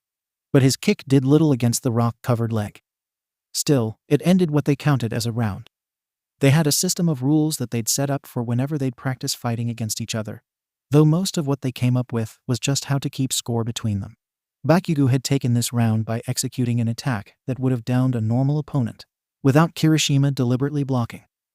They broke their stances and walked back from each other, reaching a fair distance before they'd start the next round. I still don't think that should count as a win, Kirishima protested.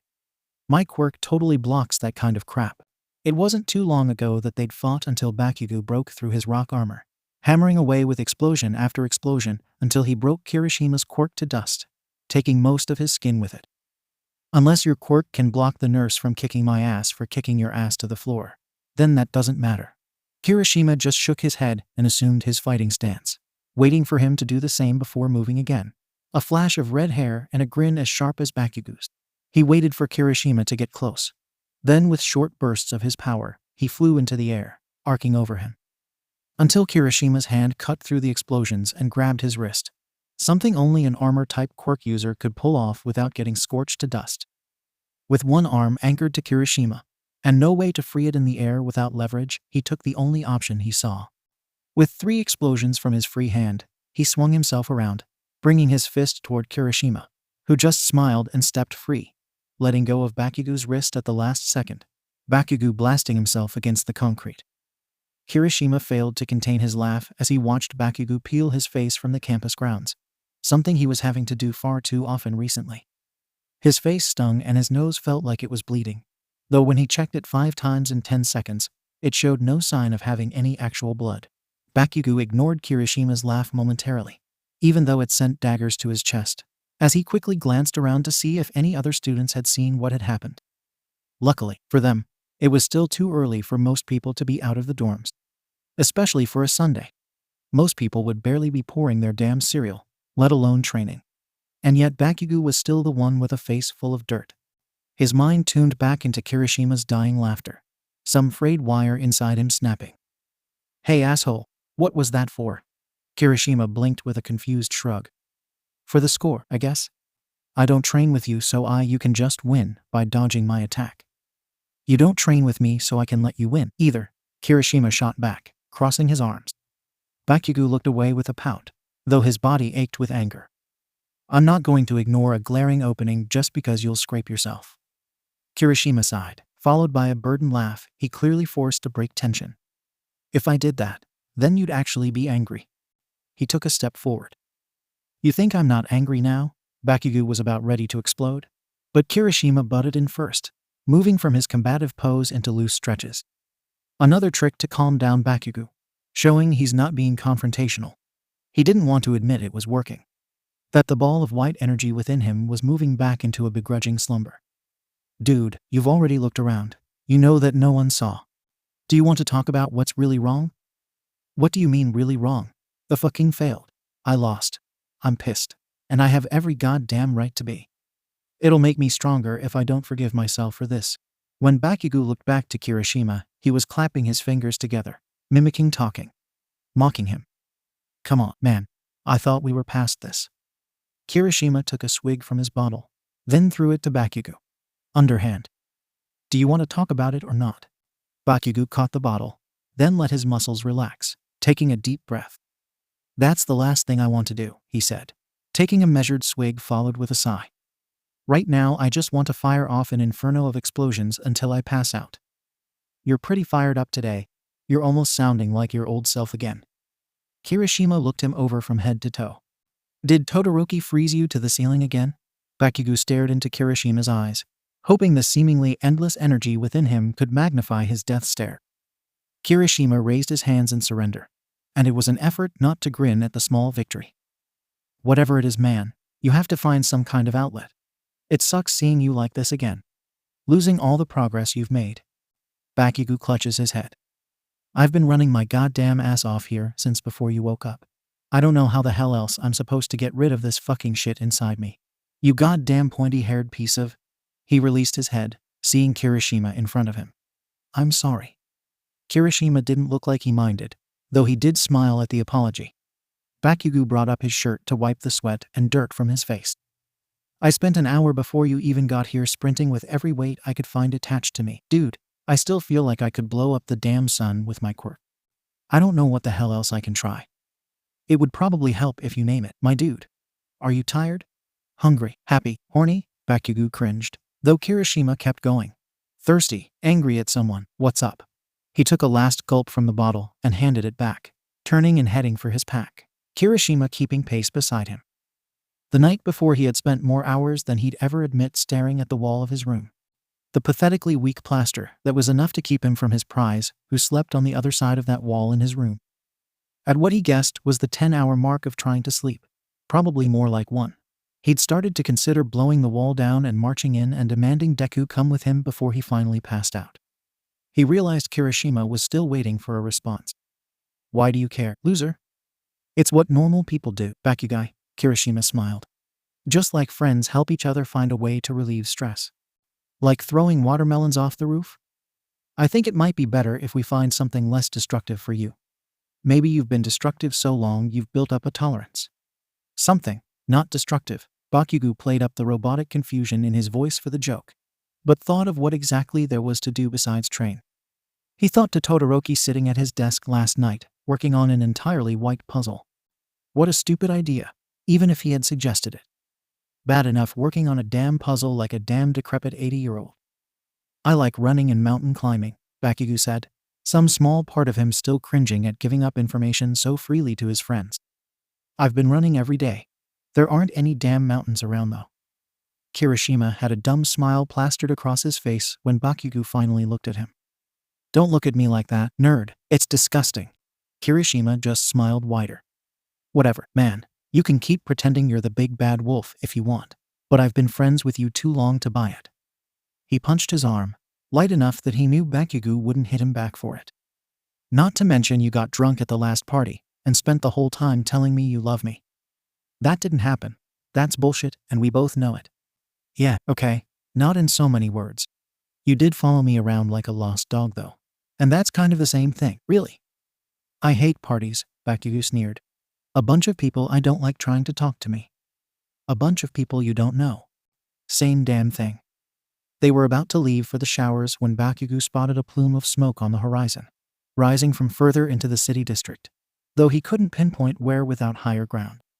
Kirishima followed his gaze and shook his head. And here I was hoping they'd given up, Kirishima slumped. There hadn't been an incident in so long, I was starting to think they'd let us go home. Why do these fucking morons keep attacking places right next to a damn superhero school? Those idiots should just let us use our powers to go destroy them.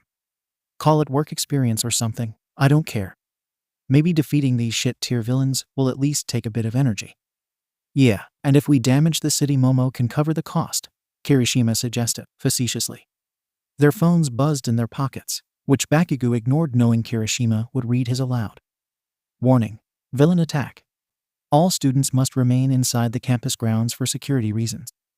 If you are off campus, and if you are unable to make it back within the school walls, contact your homeroom teacher. Otherwise reply to this text to confirm you are safe, blah blah blah. Kirishima read with a sigh before sending his reply. Bakugo pulled out his phone with a groan and sent his reply. I hope everyone's safe, Kirishima said, taking a last look toward the smoke before heading for the locker room. I can guess where one loser's going to go, Bakugo said, looking to the roof of their dorm. Izuku Midoriya was charging up the stairs of the dorm building, barreling for the roof. With every step, he leaped up, the binoculars around his neck bounced against his chest, and backpack against his back, filled with stuff he thought would be good for the moment. Though in his excitement he had mostly just grabbed everything in arm's reach until the bag was stuffed. He burst onto the roof through the access door, which snapped when he did. It must have been locked.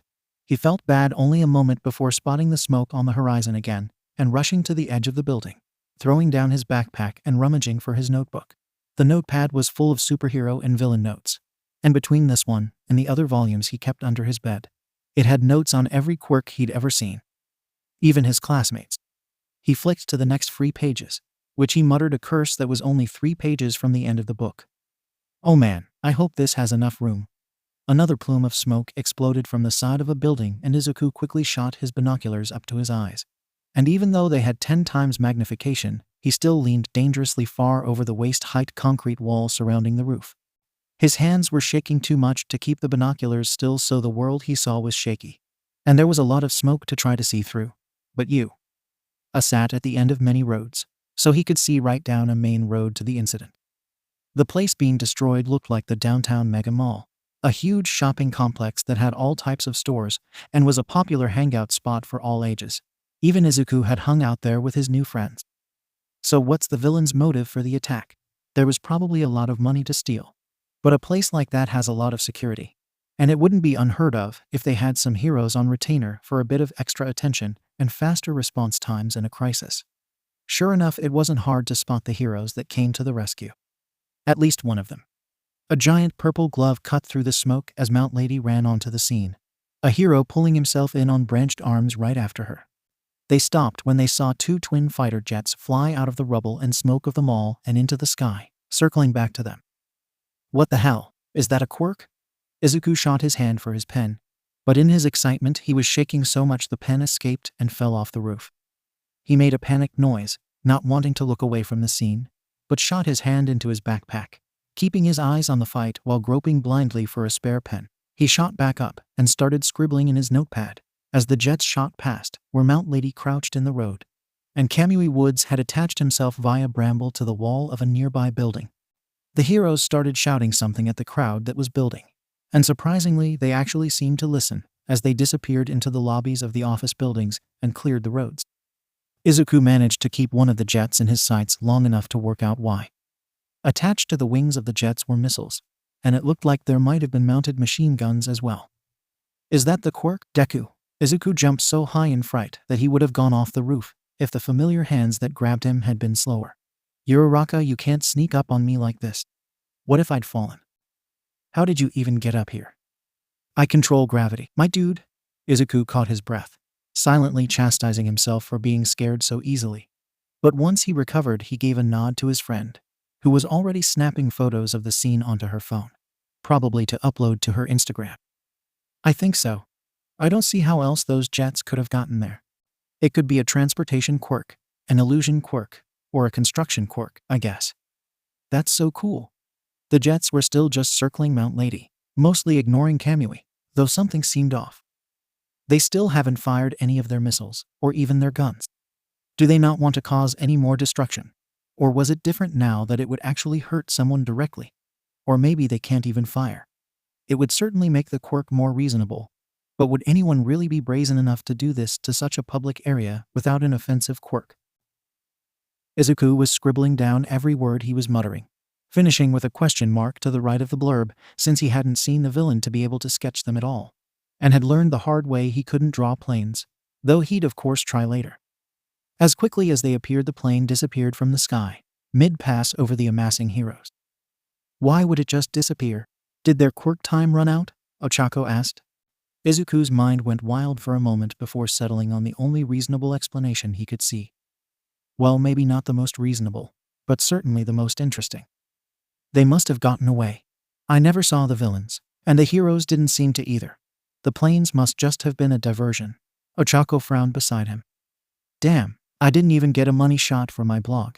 Izuku didn't reply as he finished writing up the notes on his page with a satisfied smile. *KSHCK*. Izuku freaked out again, his heart pounding at the noise that came from his friend's camera. He turned to her, wide-eyed and pank, and she took another photo. "𝐻𝐚𝐭, you said you would stop sneaking pictures of me. You know I don't photograph well. What I know is that you're a damn liar," 𝐻𝐚𝐭 smiled, pulling up the photos on her phone. The first one had him. He had to admit he actually looked great, and the composition was awesome. He was standing over his notebook with a determined look, but smiling with a school background behind him. The second one. He looked like he'd been asked to sneeze directly onto the phone's camera for the photo. "I like this one." With a flick of her finger, 𝐻𝐚𝐭 selected to upload a photo. Thankfully, the first photo, and a flurry of pokes later, had her description and tags hammered out. What else? Oh, maybe we should tag Bakugo. She tapped her phone a few more times before clicking upload and slipping the phone into her pocket. Izuku immediately lunged for the pocket. "𝐻𝐚𝐭, you can't do that. You have to undo it." "Oh my god, what if he sees? What's he going to think? Why would he be tagged in a photo of me? What's everyone else going to think? If anyone tells him about it before he sees, he's going to think I'm making fun of him or something." And after failing to capture 𝐻𝐚𝐭's phone, he pulled out his own and opened the app, muttering curses as it took forever to load on his outdated phone that barely had enough storage space for it. He found the picture and quickly read the caption. "Look at this nerd." At Deku the hero, followed only by tags like #you, #nerd, #I am hungry, and a lot more, only some that actually described the picture. Izuku slowly breathed out, leaning against the wall, touching his forehead to his folded arms as he bent over it. "You should know by now I wouldn't do that, Deku," she said softly. "I'm not that dumb." Izuku kept his head down as he worked to steady his heart. "So how is everything going with 𝐀𝐦? He failed. His heart beat like wild thunder. She was just mimicking his usual nickname for Bakugo, not specifically the one from his confusing time with him in the locker room. He hadn't told her about the locker rooms explicitly. She was just teasing him about everything else she knew. The broad strokes of his crush. He had to debate what to tell her. 𝐻𝐚𝐭 was amazing, but she did have a bit of a blabbermouth. Still, he had a lot of questions that need answers. "Kakin," he winced, expecting 𝐻𝐚𝐭 to tease him again for the nickname. "He's just so bold and aggressive." "Yeah, I can see how that kind of overbearingness would be bad." Izuku blinked. "I think it's so cool." 𝐻𝐚𝐭 turned to him with a quizzical look. "Everything he does, I wish I could do. Obviously not the exact same, but I wish I could actually do the things I think about doing without being so nervous." 𝐻𝐚𝐭 slid into his side with a huge smile. "The things you think about?" Izuku blushed, but didn't bother hiding it. "I don't always want to be scared, and shy, and nervous. Sometimes I want to be brave, and bold, and take a more hands-on approach. If you know what I mean. Please know what I mean. Don't make me say it," he thought. "Deku, are you asking me for flirting advice?" He stiffened. If he was this uncomfortable talking about it now, how bad would he be in the moment? Maybe this isn't a good idea. Unfortunately, 𝐻𝐚𝐭 already looked like she was formulating a plan. "This is perfect. I know just who to help you. And there's the Halloween party coming up. I wasn't really going to go to that. There's going to be a lot of people, right? And drinking. Everyone's going to be in a costume. It seems like a lot." "Oh, don't be like that. It's just one at your friends. Also, maybe you'd be more comfortable if you were in a costume for your first time. You can even have a mask. It'll be like you're a clandestine hero." Izuku wasn't fully convinced, but it was his idea in the first place, kind of. He steeled himself and gave a sharp nod. "Let's do it." 𝐻𝐚𝐭 somehow smiled wider and pulled her phone back out, quickly sending out a text he didn't see, then pulling Izuku down and close to her and taking a snapshot, uploading it under #scheming, which seemed dangerous if people were to see. Before she could even put her phone away, she got a text back, which Izuku did peer over to investigate.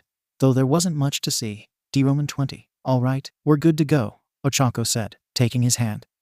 "Where are we going?" 𝐻𝐚𝐭 activated her quirk, sending her and Izuku flying over to the roof of the building next door. The girls' dorms. "I'm not really much of a flirt," 𝐻𝐚𝐭 said, landing, and then putting her hand on her stomach to settle it. "So we're going to take a class under the two biggest flirts I know." Before Izuku could ask, they quickly descended into the girls' dorms. While there weren't enough staff to permanently oversee the dorms, they did come inspect them throughout the day, so Izuku was nervous, though it wasn't his first time being smuggled in like common contraband. When they reached the girls' wanted dorm floor, 𝐻𝐚𝐭 told him to wait and slipped in first to make sure the path was clear, but didn't close the door fully behind her. He didn't mean to look, But he saw 𝐬𝐡𝐬 lounging on the common couch in nothing but her underwear and a shirt so loose it was revealing more skin than decent. She noticed his passing gaze, and right before he darted his eyes away, he saw her smile and wave, making no attempt to cover up. "Oh no, what did I do? I peeked. Oh God, I'm worse than 𝐬𝐻𝐬." He was still chastising himself when 𝐻𝐡𝐤 opened the door with a smile and asked him in. The girls all waved hello, and he happily greeted them back. They reached the corridor leading to the bedrooms, and 𝐬𝐻𝐬 and a floating shirt and short shorts joined behind them. Toru Hagakure.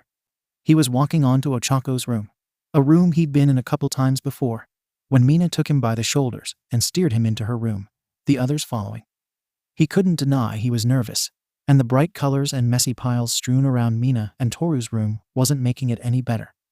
He started heading for a surprisingly cleared-off desk chair, but Toru took him and put him onto her bed, the clothes that indicated her body sitting down beside him, close enough to feel her heat. 𝐬𝐻𝐬 and 𝐻𝐡𝐤 sat on the bed across from them, cunning mischief in their eyes. "So what are you in for?" 𝐬𝐻𝐬 asked, double-checking their door was closed. "Some light-level stuff like where to look and how to act naturally flirty, mid-level stuff like when to go for the kiss, and where to touch them innocently to get them going, or some high-tier overt stuff, the kind of flirting that's more just a show of domination, making it so impossible to resist you that they just reach their breaking point and have to have you." The way Toru's voice sounded was making his hair raise on the back of his neck. Yet Izuku felt calm as he thought it over. With a determined nod, he decided, "I have to be ready for this part. I want to know it all, okay? You can open your eyes now." Izuku Midoriya opened his eyes and saw himself looking back in the mirror, though it wasn't quite him. He looked so different. Leaning forward on his stool, he moved to rub his cheek, just to check if the person looking back at him was really him. But 𝐻𝐡𝐤 slapped his hand down. "Don't you dare touch your face, Deku," 𝐻𝐡𝐤 said, fluffing up his hair and smiling to him through the mirror. "I spent all afternoon making you look this sexy." His eyes were surrounded with black shadows that made his green eyes shine like stars, and his already long lashes were darkened with mascara. 𝐻𝐡𝐤 had sat him down an hour ago, and immediately went to work without even asking. The only request Izuku had been able to ask was that she keep it light. At least most of his face had been left untouched. 𝐻𝐡𝐤 had said that there was no way she'd cover up his freckles. "I still think we should give you just a little bit of blush," 𝐻𝐡𝐤 said with a sigh. "You look so cute when you blush. It's like your trademark look." "Thanks, but something tells me I'm not going to need help with that." Sure enough, he was blushing just thinking about the party, and looking at the version of himself in the mirror that actually looked kind of cute. He wasn't even in the outrageous outfit that 𝐬𝐻𝐬 and Toru Hagakure had gotten him. He just wanted to go in the same patchwork ghost costume he'd worn for almost 10 years. But they had a different idea. When he first saw his new costume, a small part of him wished that the Mega Mall had been more damaged. Still, he couldn't deny he didn't look bad. "Are you nervous?" 𝐻𝐡𝐤 asked, proudly surveying her work. Izuku looked his face over once more. "I look so different. Won't everyone make fun of me for wearing makeup?" "It's Halloween, Deku. People would make fun of you if you weren't getting dressed up." 𝐻𝐡𝐤 span his chair around to face her, less than a foot between them as she got in close to look over everything and make a few touch-ups with a tickling brush he'd been punished for giggling at 5 times already. "You're so pretty. Anyway, all I really did was make your eyes stand out even more." She stared into his eyes. Izuku looked away and shuffled back an inch in his seat. "You're so cute." "Yeah, if you had more confidence you'd be unstoppable," 𝐬𝐻𝐬 said from where she was laying out her outfit on her bed. "Bakugo won't stand a chance." Izuku's heart fluttered. How did she know it was all for 𝐀𝐦? He looked to 𝐻𝐡𝐤 with accusing eyes, but she just shook her head. "Neither of you are subtle," she whispered. He barely had time to freak out about that before he jumped at the invisible hands that gripped his shoulders from behind. "I don't know, guys. There's something cute about a clueless guy." "That must be why Izuku liked cake and Tilda." 𝐬𝐻𝐬 winked from her bed. Talk about clueless. He was starting to feel smaller in his seat. 𝐻𝐡𝐤 had said it like that too on the roof. And now this. How many people made fun of him for the nickname? Maybe everyone had been laughing behind his back. And now to his face. As if noticing his spiraling thoughts, 𝐻𝐡𝐤 pinched his cheek with her usual wide smile. "Hey, what gives you a rucka?" Izuku rubbed his cheek, though it didn't really hurt. "This is probably all for nothing anyway. I can't imagine Bakugo actually showing up to this thing." The girls all laughed. and Izuku flashed his glance between them in a panic. Though he had to guess where Toru was, as apparently she just undressed with him in the room, which made him blush even more than the laughing. Why, what is it? Why is everyone laughing? I think you're right, Toru. Mina smiled wide. Clueless guys are pretty cute. Ochako cut in before Izuku could panic any longer. Don't worry, Deku. We've got it under control. That made him worry. We've put together a multi-level plan that will be impossible for him to ignore. Shoto Todoroki was halfway through his entirely white puzzle, having woken up early to work on it, though it was approaching dusk when the Halloween party would start ramping up. He had to admit that while he probably still wouldn't describe it as fun per se, he was finding that its meticulous nature agreed with him. He'd even stopped chastising himself when he got excited whenever he was able to fit a block of linked pieces into the border he'd been able to make. He was about to slot a 4-piece into the border when he felt his pocket vibrate, and put the pieces down with more of a sigh than he expected. Hey to-do, can you make sure Bakugo goes to the party tonight? 𝐀𝐦 Ochako must be plotting something. Hopefully she wasn't trying to do something too invasive to poor Midoriya. He was already getting stressed enough. He turned and looked to Bakugo, who was laying on his bed, doing crunches while squeezing a hand grip tool in each hand. It was surprising he didn't have a weight in his mouth, or even his dumb-weighted earrings, given how much energy he'd had lately. Todoroki was only planning on making a short appearance during the one-class Halloween party. It wasn't really his scene, but he decided he would at least show up to spend time with his fellow classmates and to not become a totally reclusive puzzle-making hermit. Maybe he should stay longer, just to make sure Ochako isn't torturing Midoriya. His phone buzzed again in his hands. Also check your door. You know what to do. 𝐬𝐡𝐚𝐭𝐈𝐼𝐻. With furrowed brows, he slipped his phone back into his pocket, holding off his response until he saw just what exactly she'd left at their door. Bakugo slowed his crunches, watching Todoroki walk to the door with what could only be described as frustrated intrigue. Immediately, the loudness of the common room filled their own. The sound of the television, laughing, multiple conversations, Kaminari yelling about one thing or another. If they were already this loud in their own dorm, he didn't want to think of how loud the party would be. Maybe he'd stop off somewhere before the party and pick up some earplugs. Or at least a coffee. The hall itself was decked out in festive Halloween decorations. Cobwebs filled with bats, pumpkins, and a whole lot of empty chocolate wrappers replacing where there used to be filled ones. Todoroki ignored it all and picked up the package that was left at his doorstep. He closed the door, savoring the muffled quiet of his room again. Leaning against the door, he inspected the package. A bright red box with an orange ribbon tying it together. A color scheme clearly meant to appeal to Bakugo. Todoroki read the fancifully written tag attached. Bakugo, you're going to need this. Ochako Todoroki considered opening it to see what's inside, knowing Bakugo wouldn't really care if he did, but decided against it. Hey Bakugo, he held out the box, waiting for Bakugo to sit up before throwing him the box. What the hell is this shit? His voice sounded like he hadn't slept at all last night, and yet he was still working out. Classic Bakugo. I'm eagerly waiting to find out, Todoroki said with an implied yawn to his voice. After a long glare, Bakugo pulled at the orange ribbon, tugging the bow free with ease. Unfortunately, the color scheme hardly seemed to impress. His face somehow scrunched up even more when he opened the box. Todoroki stood so he could look inside the box. Sat atop some kind of fuzzy fur pillow was a headband with 2 large brown wolf ears, some fluffy hair on the inside of the ears that almost eerily matched Bakugo's own hair. It seemed like a pretty large box for just a set of ears, but Ochako was always one to go over the top with things. Bakugo's face scrunched into something disgusted and hate-filled as with pinched fingers he grabbed the fluffy pillow and raised it. Todoroki was surprised when the pillow unraveled and unwrapped the higher it got, until it was just a long fluffy thing hanging out of Bakugo's grip. She's gotta be fucking kidding, Bakugo said, looking to Todoroki. The damn ears are bad enough, but she wants me to wear a goddamn tail. It's not that bad, Todoroki managed, but had to wonder just how exactly she expected Bakugo to ever wear this. Not that bad. I guess you're right. Knowing that damn freak, I should be thankful it's not a fucking butt plug.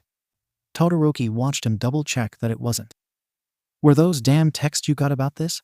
Bakugo threw the tail into the box and slapped it to the ground. I don't even want to go to this shitfest in the first place.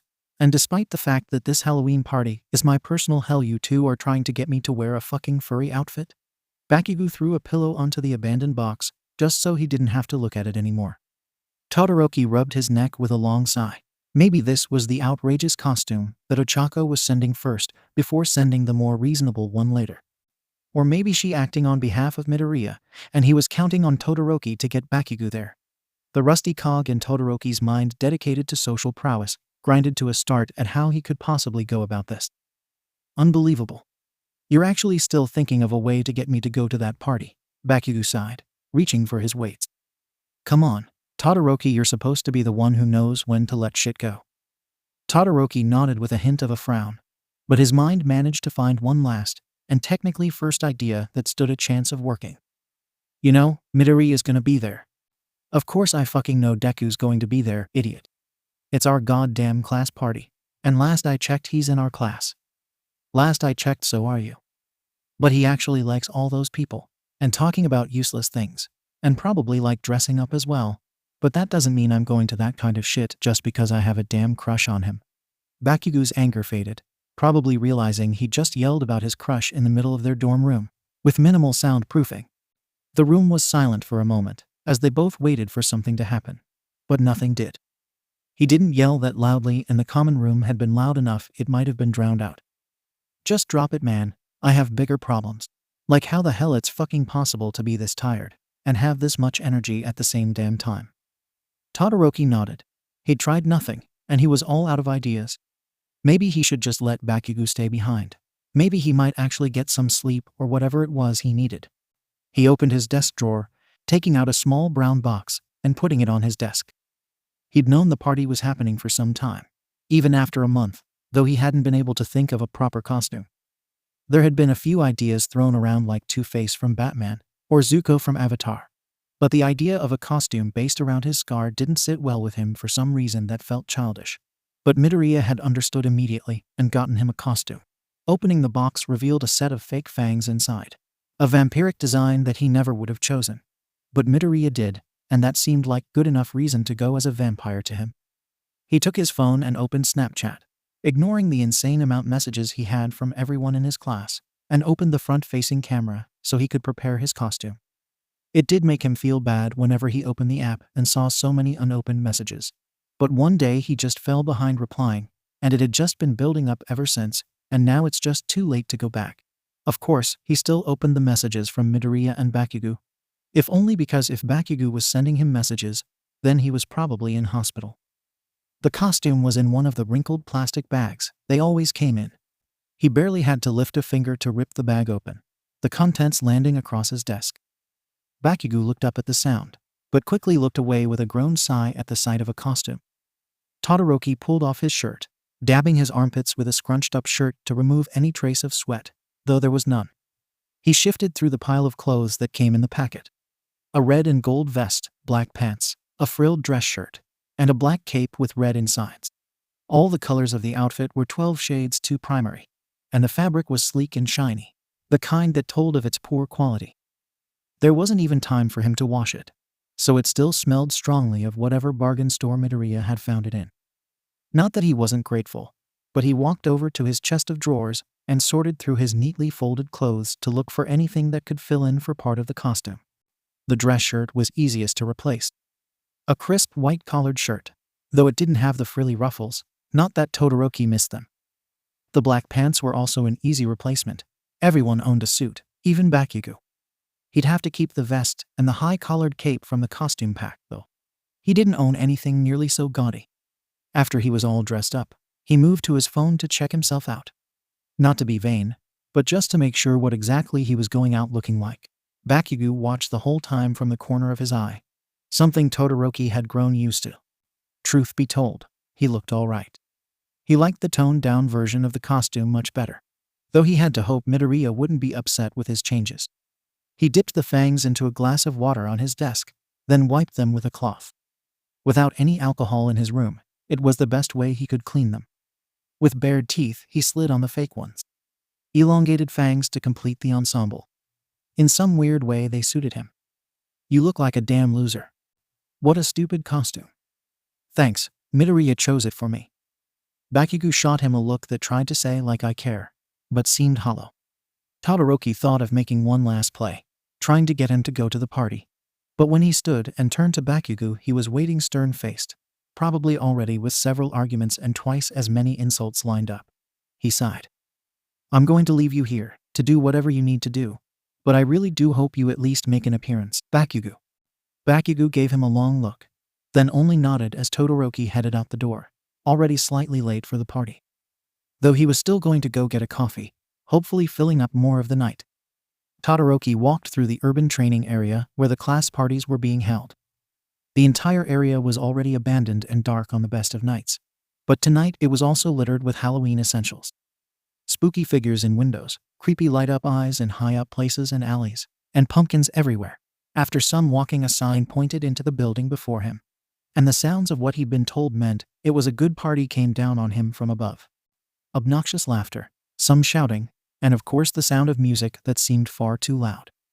He stopped before the threshold, which felt a bit on the nose in this costume, and considered that maybe Bakugo had been right. He could be asleep instead of being here. Some part of Todoroki yelled that he didn't belong here, that he wasn't built for parties and friends and being human. He wanted to just turn around and go home, but a sound from the party above stopped him in his tracks. Midoriya's laugh. Todoroki's body warmed and thoughts faded. It was like the kid had two quirks. The second being able to make Todoroki feel somewhat human, when everything else made him feel so constructed and robotic. Within a moment he'd climbed to stairs to the third level of the building, pausing on the other side of the wall from the party. After a breath, he forced himself to round the corner, the sounds of the party hitting him full blast, as well as a cold blast of wind. A huge chunk of the wall and roof had been simulated to be blown off, letting the night air blow in, though none of the class really seemed to care. I didn't expect you and Bakugo to come to this thing, Jiro said, looking over his shoulder. I guess I was half right. She was looking bored as ever, though if Todoroki squinted, he could convince himself he saw the hint of a smile. The feeling was mutual. He hadn't expected her to be here, let alone in her barista outfit from her job at the cafe downtown. Maybe she was telling people about her job. Whoa, Jiro, mad costume, Kaminari smiled, laughing. Yeah, imagine if she was actually in customer service. She'd probably kill someone, Mina said, poking her arm. Jiro gave them little more than a glance as they left, but let herself smile to Todoroki once they were gone, earning a genuine grin of his own. So I assume you're here as Izuku's bodyguard? Jiro asked. Todoroki looked around, but even though the class was small, there was still enough of a wall of people that he couldn't seem to find Midoriya. Thankfully Jiro seemed to notice and took him by the hand, a foreign feeling though not unpleasant, and lead him through the crowd of people who politely greeted him, until they were stopped by an extremely tired-looking Aizawa. Jiro, nice costume. May I speak to the Count for a moment alone? Jiro nodded and brushed her uniform. I guess I'll make us some drinks.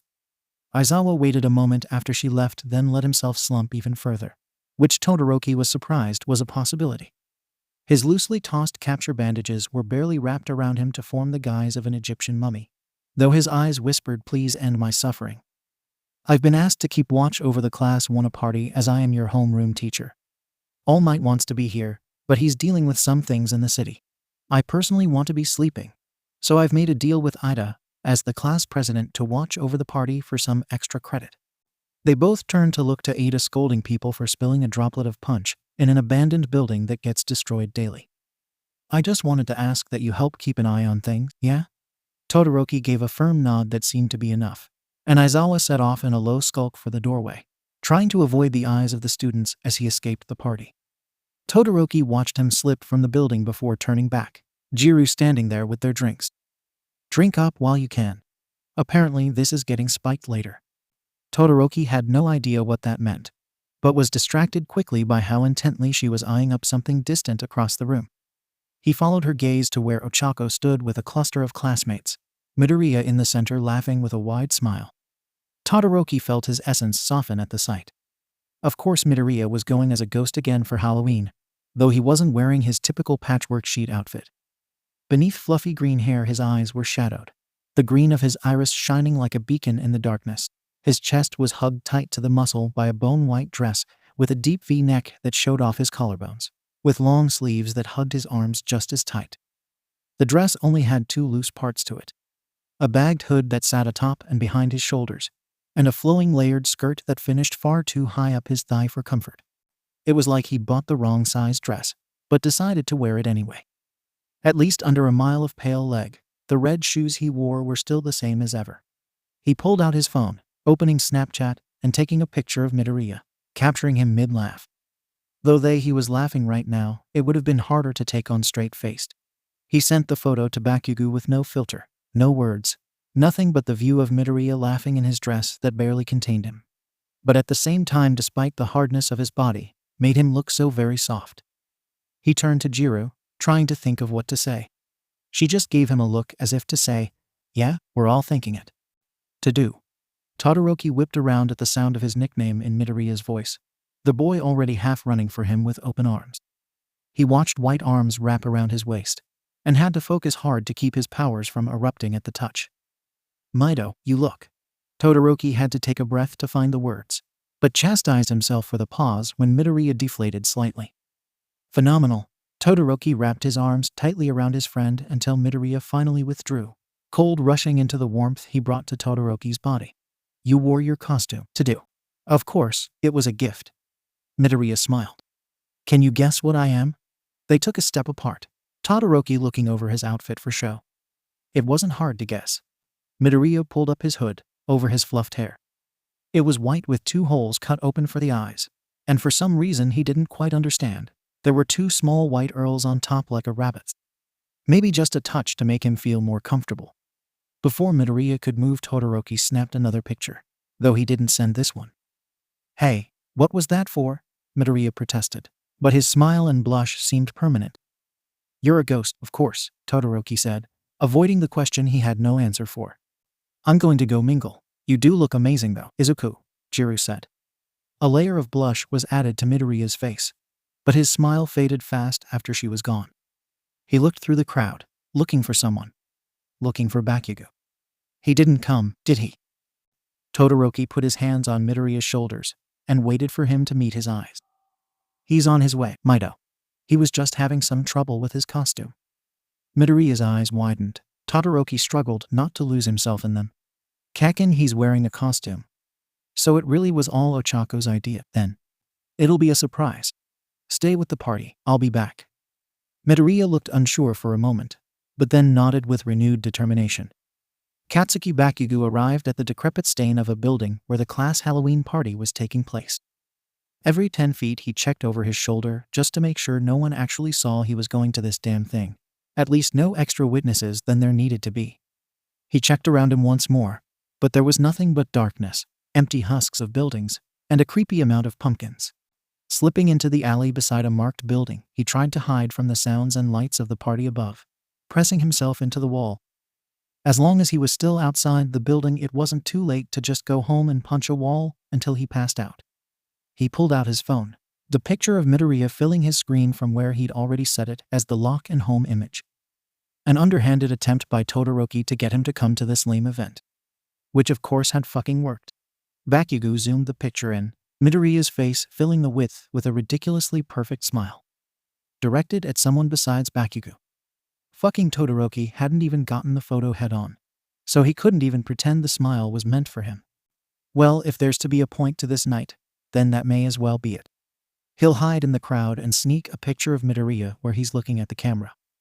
But why would he be looking at the camera if Bakugo was sneaking? Also, if he shows up without a damn costume, he'll not only not be able to blend in, but it'd probably make the damn kid frown, and that would make a pretty shit picture. He shrugged off his pack and rummaged through until he had the ears and the tail. With a begrudging sigh, he slipped the ears into his explosive mess of his hair, fighting to find somewhere they'd sit naturally. Like there was any way in hell that a damn set of ears was supposed to feel close to natural. He didn't even think about the damn tail as he clipped it onto the back of the same damn blue jeans that had started this whole mess. Ears and a tail were a piss-poor costume though. And if he was going to bother dressing up in the embarrassing part, then he had to try to make it seem however close to natural it could. Luckily, in a coincidence that was a lot less like luck and more like that, a Choco brat had broken into his room and searched his closet. Bakugo had a green waist-length coat with a fake fur strip around the neck. The same color as the tail and ears. A steadying breath did nothing to calm him as he attempted to make a beachhead in his thoughts. If Midoriya had been able to look that good on Todoroki's half-a-pixel camera, then what the hell would he look like in person? Of course, it didn't fucking help that he was halfway through finally jacking off now that Todoroki was finally out of the damn room when he'd gotten the picture. Bringing his phone up again, he inspected his costume, the ears, the tail. He needed to know if it looked halfway decent. But to him, he just looked like a fucking loser. He needed someone who was a fucking loser who could let him know if he was doing this shit right. Todoroki would give him an honest answer. Jiro would agree with him, so he didn't feel insane. Kirishima would know what he's talking about. And Ochako would say anything to convince him it was good, which might be what he needed.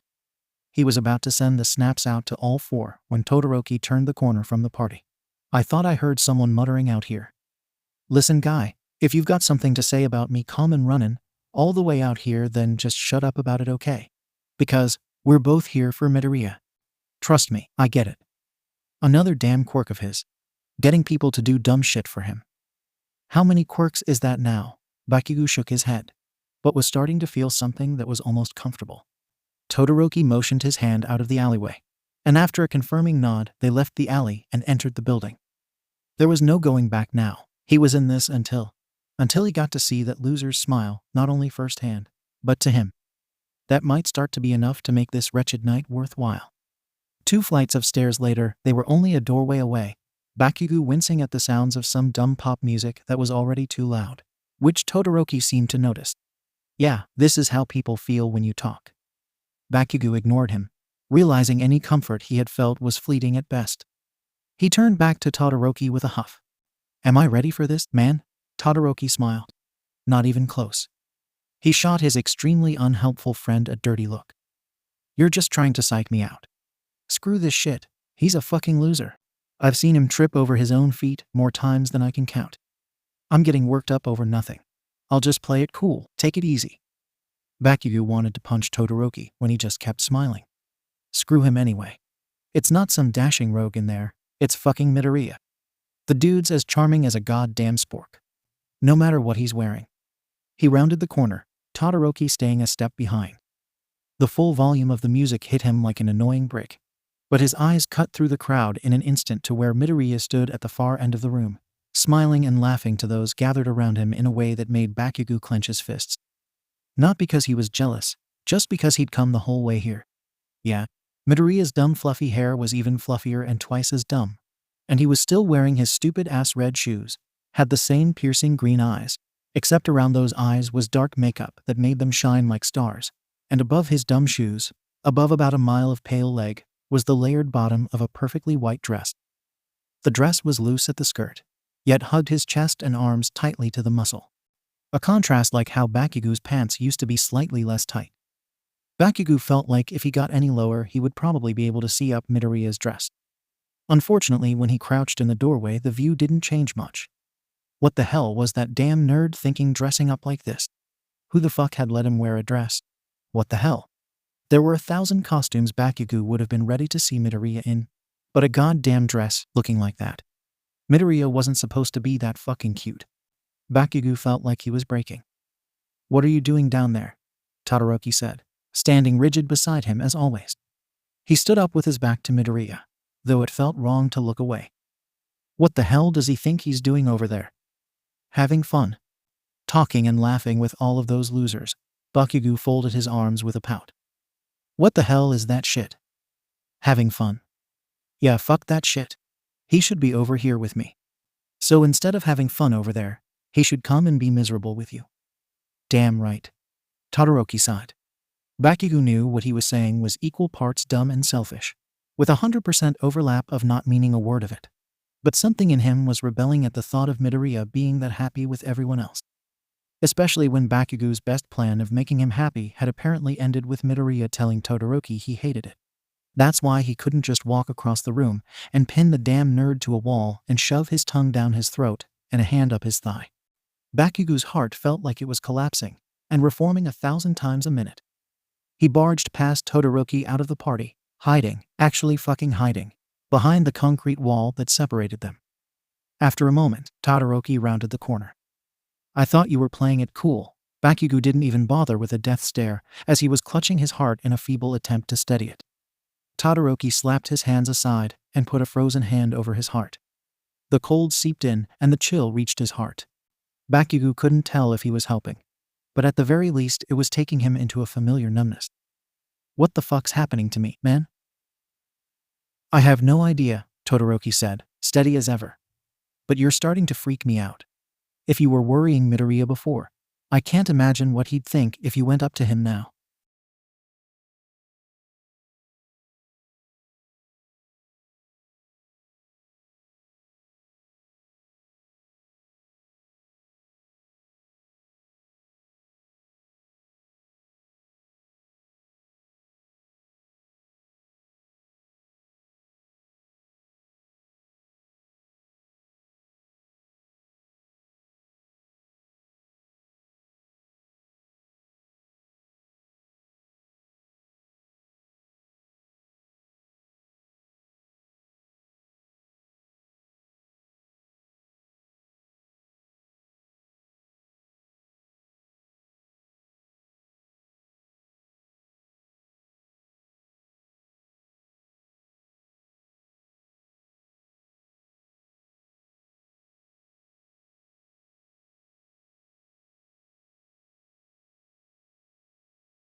The old shopkeeper withdrew her hand, but still watched him closely.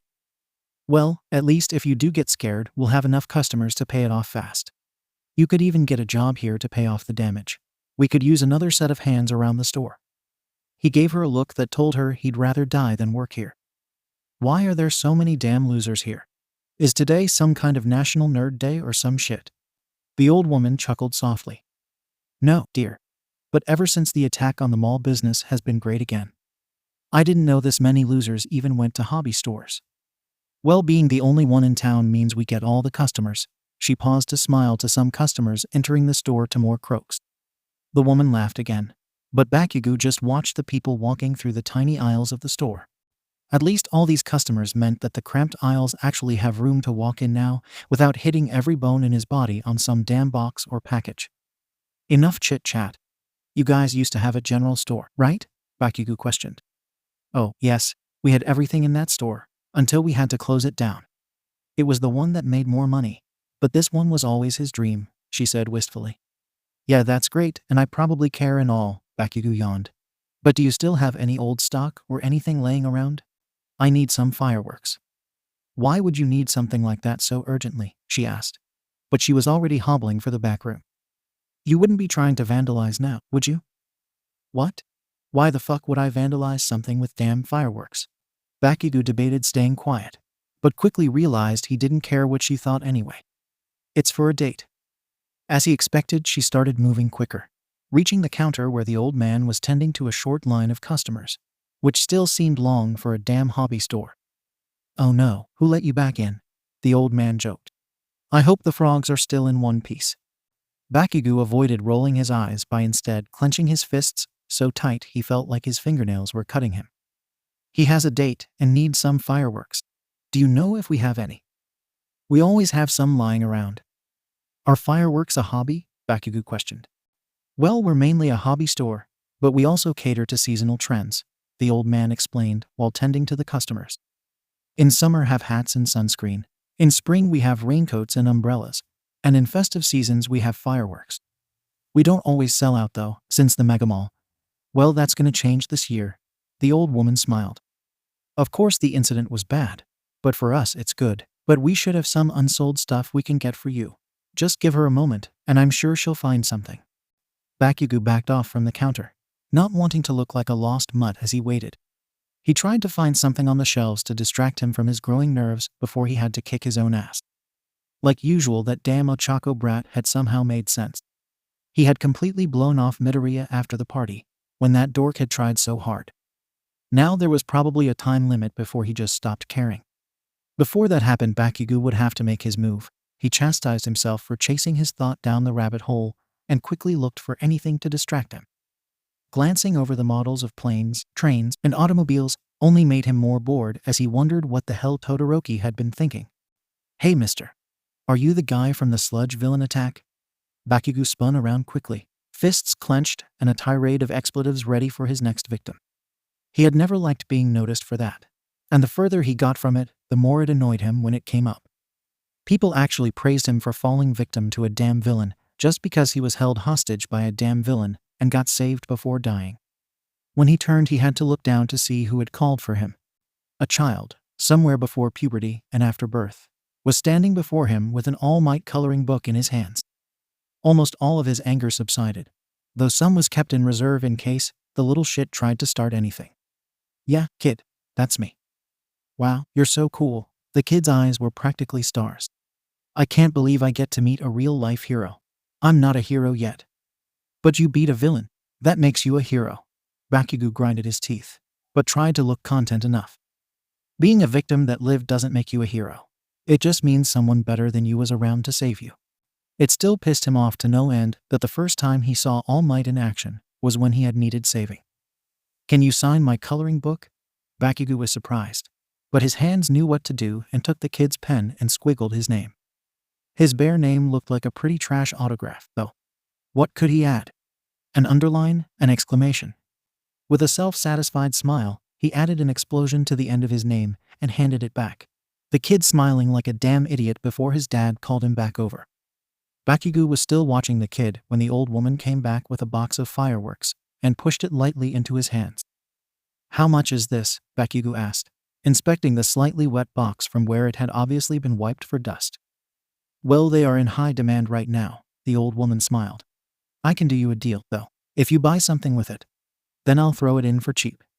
Bakugo wanted to yell the old hag down to a fair price, but he still had to shop for groceries, get back to the campus, make a halfway decent lunch, prepare the date site, and get back to wait outside class until Midoriya walks by him so he could casually invite him to train. He also remembered what he did to Todoroki by leaving him at that party in his underwear. People who make puzzles, they put time and effort into that shit, right? They're probably the same kind of losers who would frame it and put it on a wall. You got anything like that? One puzzle frame, coming up.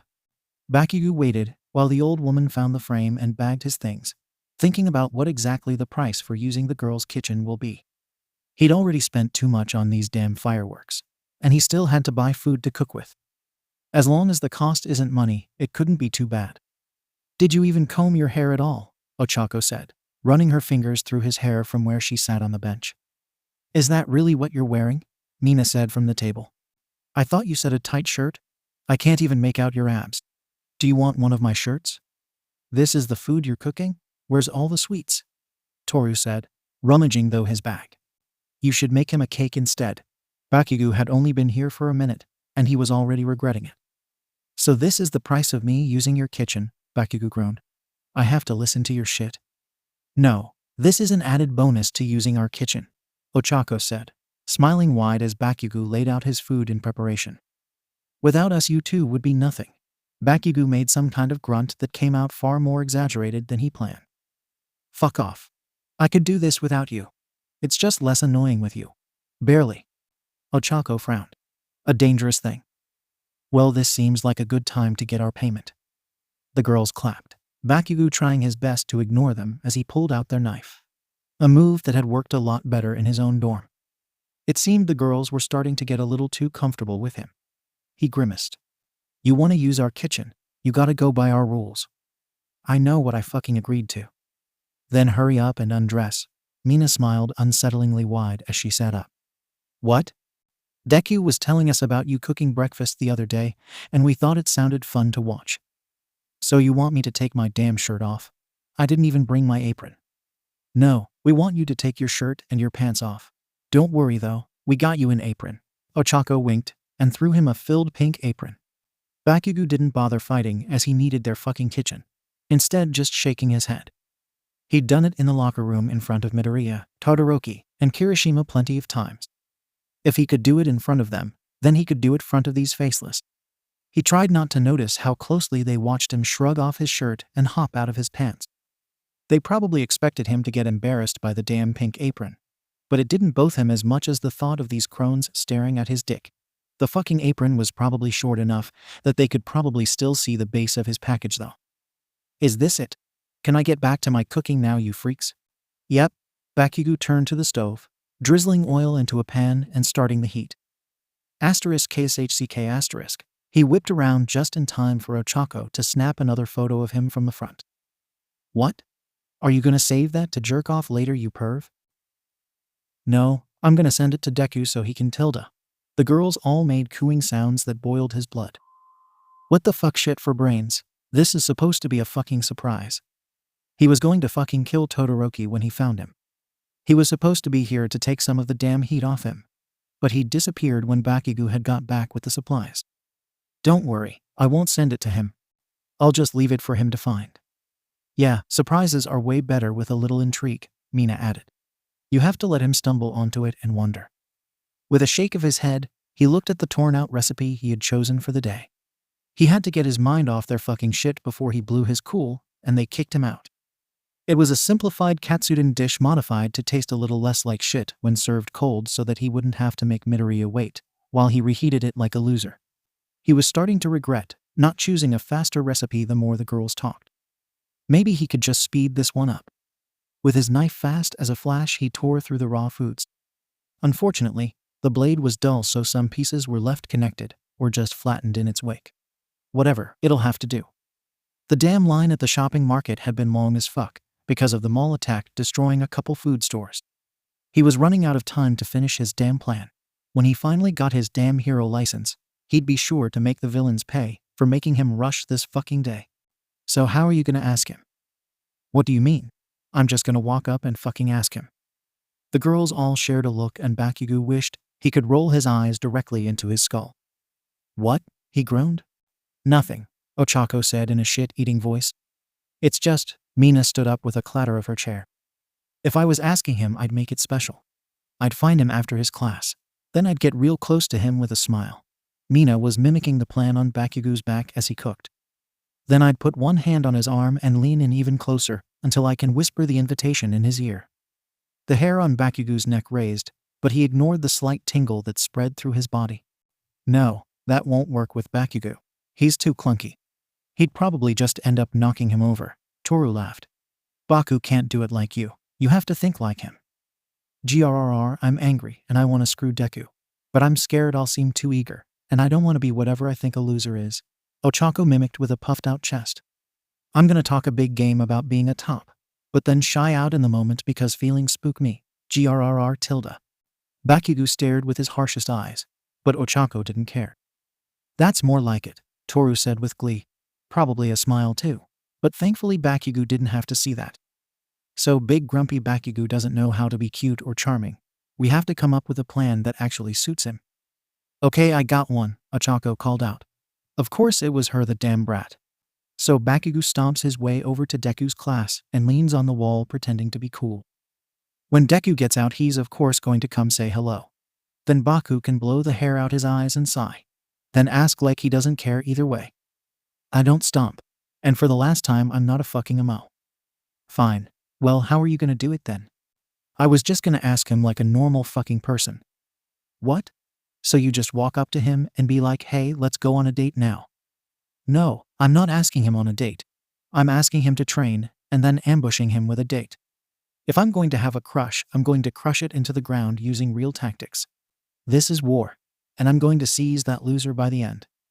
Damn, that was going to be my impression of you, Toru laughed. Yeah, then how come it wasn't? I didn't get a chance to go. Toru objected. This isn't fair. Bakugo let out a hot sigh. That fucking loser better appreciate this. Oh, and you have to bring a gift as well. Yeah, something like chocolates, Toru said with a weird amount of excitement. Or cupcakes. No, it had to be special. Something like. Mina rose her finger to her chin to think in an exaggerated way that made Bakugo sigh. Oh, you should give him a signed sexy picture. What? Why the fuck would I print it? Why the fuck would I sign it? Because then it makes you feel like a model. Mina gave a quick glamour pose. 𝐻𝐚𝐭 sat up like she was about to give an idea, so Bakugo cut in quick. I already got him a damn gift. What is it? Is it cool? Is it chocolate? Bakugo rested his head on the stove head and closed his eyes. This better fucking be worth it. Izuku Midoriya yawned as he desperately tried to stay attentive in class. It was an optional period the school offered to let students do their homework, where the teacher can answer any questions they have. But as the teacher was Aizawa, and the homework was easy, so it was mostly just a few people trying to stay awake, while the teacher slept. He was sitting alone because Todoroki had stopped coming when he had started his break, and Ida said he found Izuku's muttering too distracting to study with. Normally at this point, he'd just start drawing to fill the rest of the time, because he was too shy to leave in the middle of even a free class. But he'd accidentally packed one of his looter sketchbooks, and there was no way he was opening that here. Instead, he pulled out his phone, keeping it beneath his desk, even though the person 2 seats over was clearly playing some bejeweled clone. Izuku looked through his downloaded apps, but with his cheap phone, he could only fit 3 of them, and he was still having trouble choosing between them. A notification at the top of his screen saved him from indecision. He was subscribed to 𝐻𝐚𝐭's Instagram, so he can see her awesome photography and always be the first one to comment with some love and support. She was actually really good at taking snapshots, which meant that he had definitely missed being the first comment if he was this late to seeing it.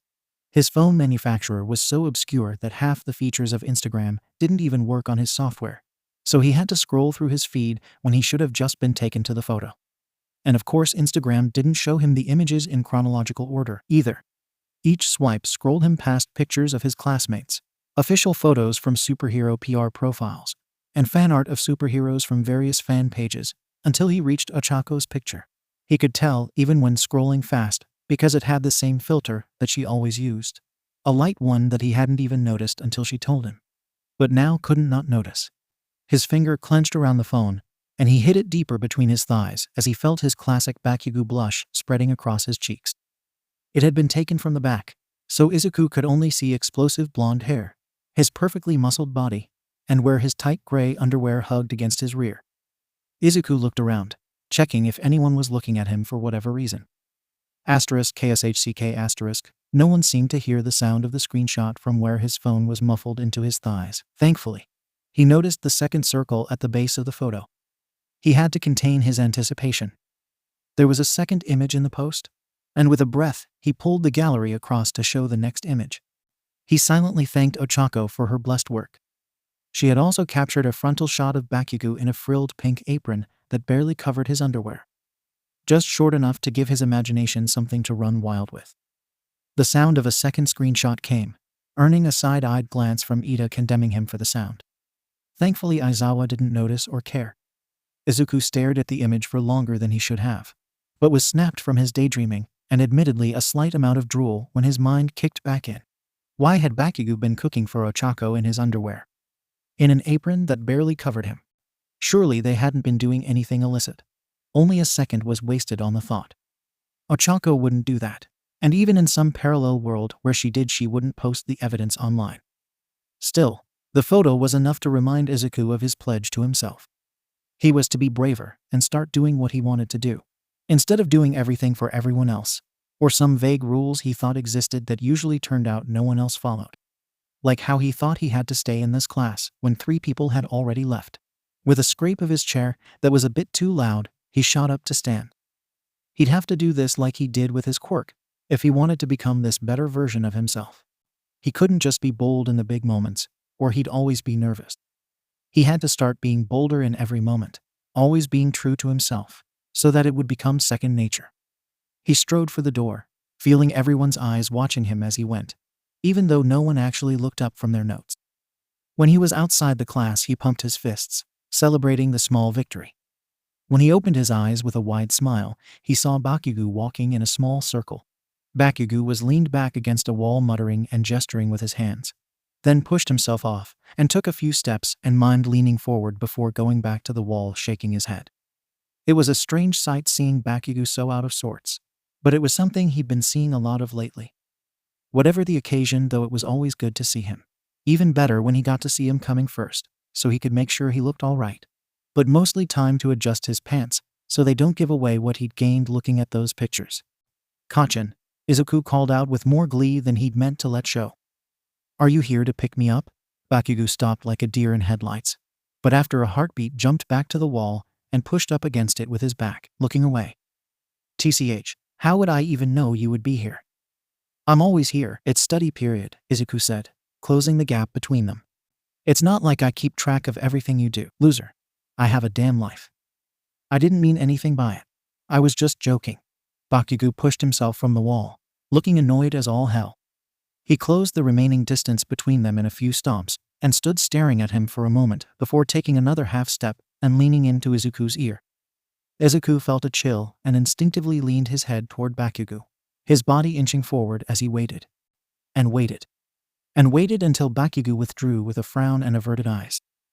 "Kakin." Bakugo looked back to him and reached out, fluffing out Izuku's hair above his ear. "You had something in your hair." Bakugo flicked his finger and took a few steps back, crossing his arms and tapping his foot.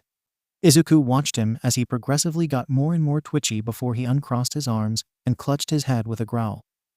"Those fucking girls got in my goddamn head. Why the fuck did they have to butt in? I would have had this on my own, goddammit. I didn't ask for their fucking help."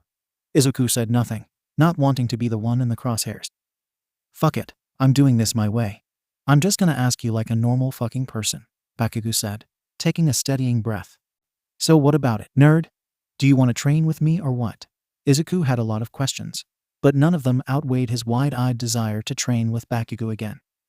He nodded once, Bakugo turning around before Izuku could even try to find some words. "Don't worry about getting changed into your hero gear. I won't make you too dirty." "No, don't worry, Kakin. If I'm going to train with you, I don't want to hold you back. I can keep up no matter what, I promise." You can get me as dirty as you want. Don't hold back. Bakugo looked back over his shoulder with a shark's grin, Izuku only smiling back at him. Izuku was going to prove he could keep up with him no matter what it took. As soon as they got out of the building, Bakugo sped up into a jog, probably testing to see if Izuku could really keep up. He only wished he knew where they were going so he could try to outrun him and prove himself. Whenever Izuku was getting too close to him, Bakugo just sped speed up, looking back with that same grin to check he was still there. How does my dust taste, loser? This isn't a fair race, Izuku yelled back. I don't even know where we're going. Same place as last time. Right where you told me you hide from me, you damn nerd. A tinge of guilt shot through Izuku, but he sped up. He had an advantage over Bakugo here because he could use his quirk outside of training zones as it was subtle and most of the time it wouldn't tear up campus property. He felt the surge rush through him as his muscles grew and tightened, the tight shirt he'd worn stressing at the added girth. Bakugo cringed as Izuku overtook him in a powered bound, poking out his tongue. You're gonna pay for that, Deku. By the time they reached the urban training course, Izuku had a solid lead. He wanted to beat Bakugo there, but at the same time he didn't want to stray too far just in case. It was still some kind of prank. If he was being honest, though it was mostly just so he could look back and tease him every so often. As soon as they got through the concrete walls, Bakugo took off with a thundering explosion. It wasn't as big as it could be with his gauntlets, but it was enough to speed him up and keep him in line with Izuku's old pace. So Izuku sped up with a wide smile as he hopped from broken car to street light to building like a jackrabbit and barreled his way towards the building. He landed at the base, but with one jump, he vertically leaped up and onto the windowsill where he had embarrassed himself so much that day at training. He moved to enter the building, but almost fell back when his eyes locked onto the scene within. In the decrepit building, between the piles of rubble and the concrete columns, was a green checkered picnic blanket with a wicker basket on top. Izuku barely managed to step toward it as his jaw went slack. He was still frozen when Bakugo came panting up the stairs and collapsed against a column by the blanket. Fucking stairs, he said between breaths. Should have stopped for my damn gear. I can't get any fucking height without those stupid gauntlets. Bakugo made some inhuman noises as he caught his breath. Apparently stairs besting, even physically peak people like him. He pushed off from the column with a huff and spread his arms to the picnic with an awful attempt at jazz hands. Surprise. 𝐀𝐦, what is this? Bakugo looked affronted. What the hell do you mean? It's exactly what it looks like. Izuku's heart was like a drum, beating so hard it made his body twitch in tune. Bakugo had set this all up for him. Did that mean that he actually was waiting for him outside class? Bakugo squatted down on the blanket and started unpacking the basket, pulling out plastic cups, plates, and containers filled with food. This must have been what Ochako's picture had been about. Is this okay? I mean, are you hungry? Bakugo asked. Though he kept his eyes locked onto the plastic cup he filled with what seemed to be grape juice. Because if you're not hungry, then we can fuck off back to training. It's fine. Izuku took the steps forward a bit too quickly and sat cross-legged across from Bakugo, who handed him the drink with an averted smile. Don't worry, it's not alcoholic, Bakugo said with an awkward laugh. He drank half of it before he could tell himself to slow down. Bakugo had actually set this all up for him. It wasn't even just something he'd thrown together, either. He had cooked the food, hidden the basket, and picked up Izuku from class. And now he was awkwardly trying to open the container with their food. It was like a dream. His mind was going 1,000 miles a minute. But if this was a date, an actual date with Bakugo, then he wouldn't waste it being a nervous wreck. He sat up straighter, putting down his cup and taking the container from Bakugo, using his quirk to pop it open. My quirk could have opened it too, Bakugo said, snatching back the container. I know, 𝐀𝐦, I'm just trying to help. This is all so much. It's the least I could do, really. As soon as the smell hit Izuku, his eyes snapped down to the container. The unmistakable scent of his favorite food. You know my favorite food? Bakugo didn't answer for a moment as he dished out the food. One day in the cafeteria, it was just you, me, and Ochako. But she had to go to the bathroom, so it was just us. You spent the entire fucking time she was gone ranting about your favorite foods in order. Then you finished too soon and restarted alphabetically. Bakugo rubbed his neck with one hand as he offered over the plate with his other. I couldn't remember if this was your favorite or just first alphabetically, because I don't fucking care that much. But no, you're absolutely right. This is so cool. Izuku could barely listen past the first words. Bakugo actually listened to him when he muttered. He knew Bakugo had stopped yelling for him to shut up, but he figured it was just because he'd learned how to just tune it out. He dug in fast and hard to the meal, eating 4 mouthfuls before he could even tell how bad it tasted. The meat was cold and soggy, probably from being put in a container too soon, and whatever seasonings he had applied, he'd done so by the fistful. Just the amount of salt alone on the dish was crunchy. Bakugo was watching though, so he smiled through it and even managed to take another bite. Even if it was a quarter of the size, and he washed it down with as much grape juice as he could fit around it. "You seem hungry. Do you even eat? You can have some more, I don't care." "No," Deku blurted. "I mean, I don't want to eat all of it and make a pig of myself." Bakugo nodded, idly stirring his food. "So what do you even do in that class? I saw like 4 people leave before you finally got out, so it can't be too important. It's just a free study period. You can get the teacher to help with homework, but mostly it's just a quiet place to study. Aizawa usually sleeps though, so it's pretty chill and people listen to music and stuff while they work. Maybe I should come along next time. I didn't know you were having trouble with your studies, 𝐀𝐦. "What? No, they're easy as shit." Bakugo put down his bowl just to cross his arms. "But my damn room gets humid as shit during the day, so I can't fucking focus." "Well, there's always a seat next to me." "Yeah, I bet. Luckily your muttering has become white noise to me." Izuku could only smile. Bakugo could say what he liked, but now he knew that he was actually listening when he spoke. It made him a little sad how much that meant to him. Bakugo dug into the basket, rifling through until he found a black notebook. He tapped it with his fingers idly. "It's probably stupid, but I thought it's dumb, but..." Bakugo took a breath and practically threw the book at him. "This is for you, loser." Izuku fumbled to catch the book, but even once he had it, he hesitated before opening. "What is it?" "It's theoretically possible that I was kind of a dick about the party," Bakugo swallowed. "When we woke up together, it's a present." Izuku didn't know why he was worried, but it took a weird amount of determination to open the front cover. On the first page was a layout he'd seen so many times before. The layout to his hero notes. A drawing of the hero on the left with arrows and scrawled notes about the hero design, with more notes on the right about the hero. Only, the hero was him. Bakugo had drawn an image of Izuku in his first battle outfit. Notes were connected everywhere. On his ears, rabbit ears. Fucking dumb, but might make him look taller. Furry. On his jaw. Why does it have teeth? Why is it smiling? The entire head was circled with a note. Creepy rabbit smile with black eyes. If this furry doesn't scare villains, nothing will. A cross was next to the body of the outfit with another note. So loose? Hero outfits should be tight. A last note was by his shoes. Get new fucking shoes. Izuku couldn't help but laugh reading the notes on his outfit. But on the right, Bakugo had made a list of things that Izuku liked. They were all so spot on. Except that Bakugo kept calling him a furry. But aside from that, it was really sweet. Beneath that there were a few dot points. No matter how fucking dumb and stupid your plan is, you always have one. And even when it's stupid to you, keep getting up and fighting. That's kind of cool, I guess. Everyone seems to like you instantly. With me, it takes longer, if it happens at all. Likeability is good for a hero. You have such a pathetically cute face that villains would have a hard time fighting you. There were a couple more, but Izuku was having trouble focusing with how good he was feeling. So much so that he was hardly even embarrassed by the happy tears in his eyes.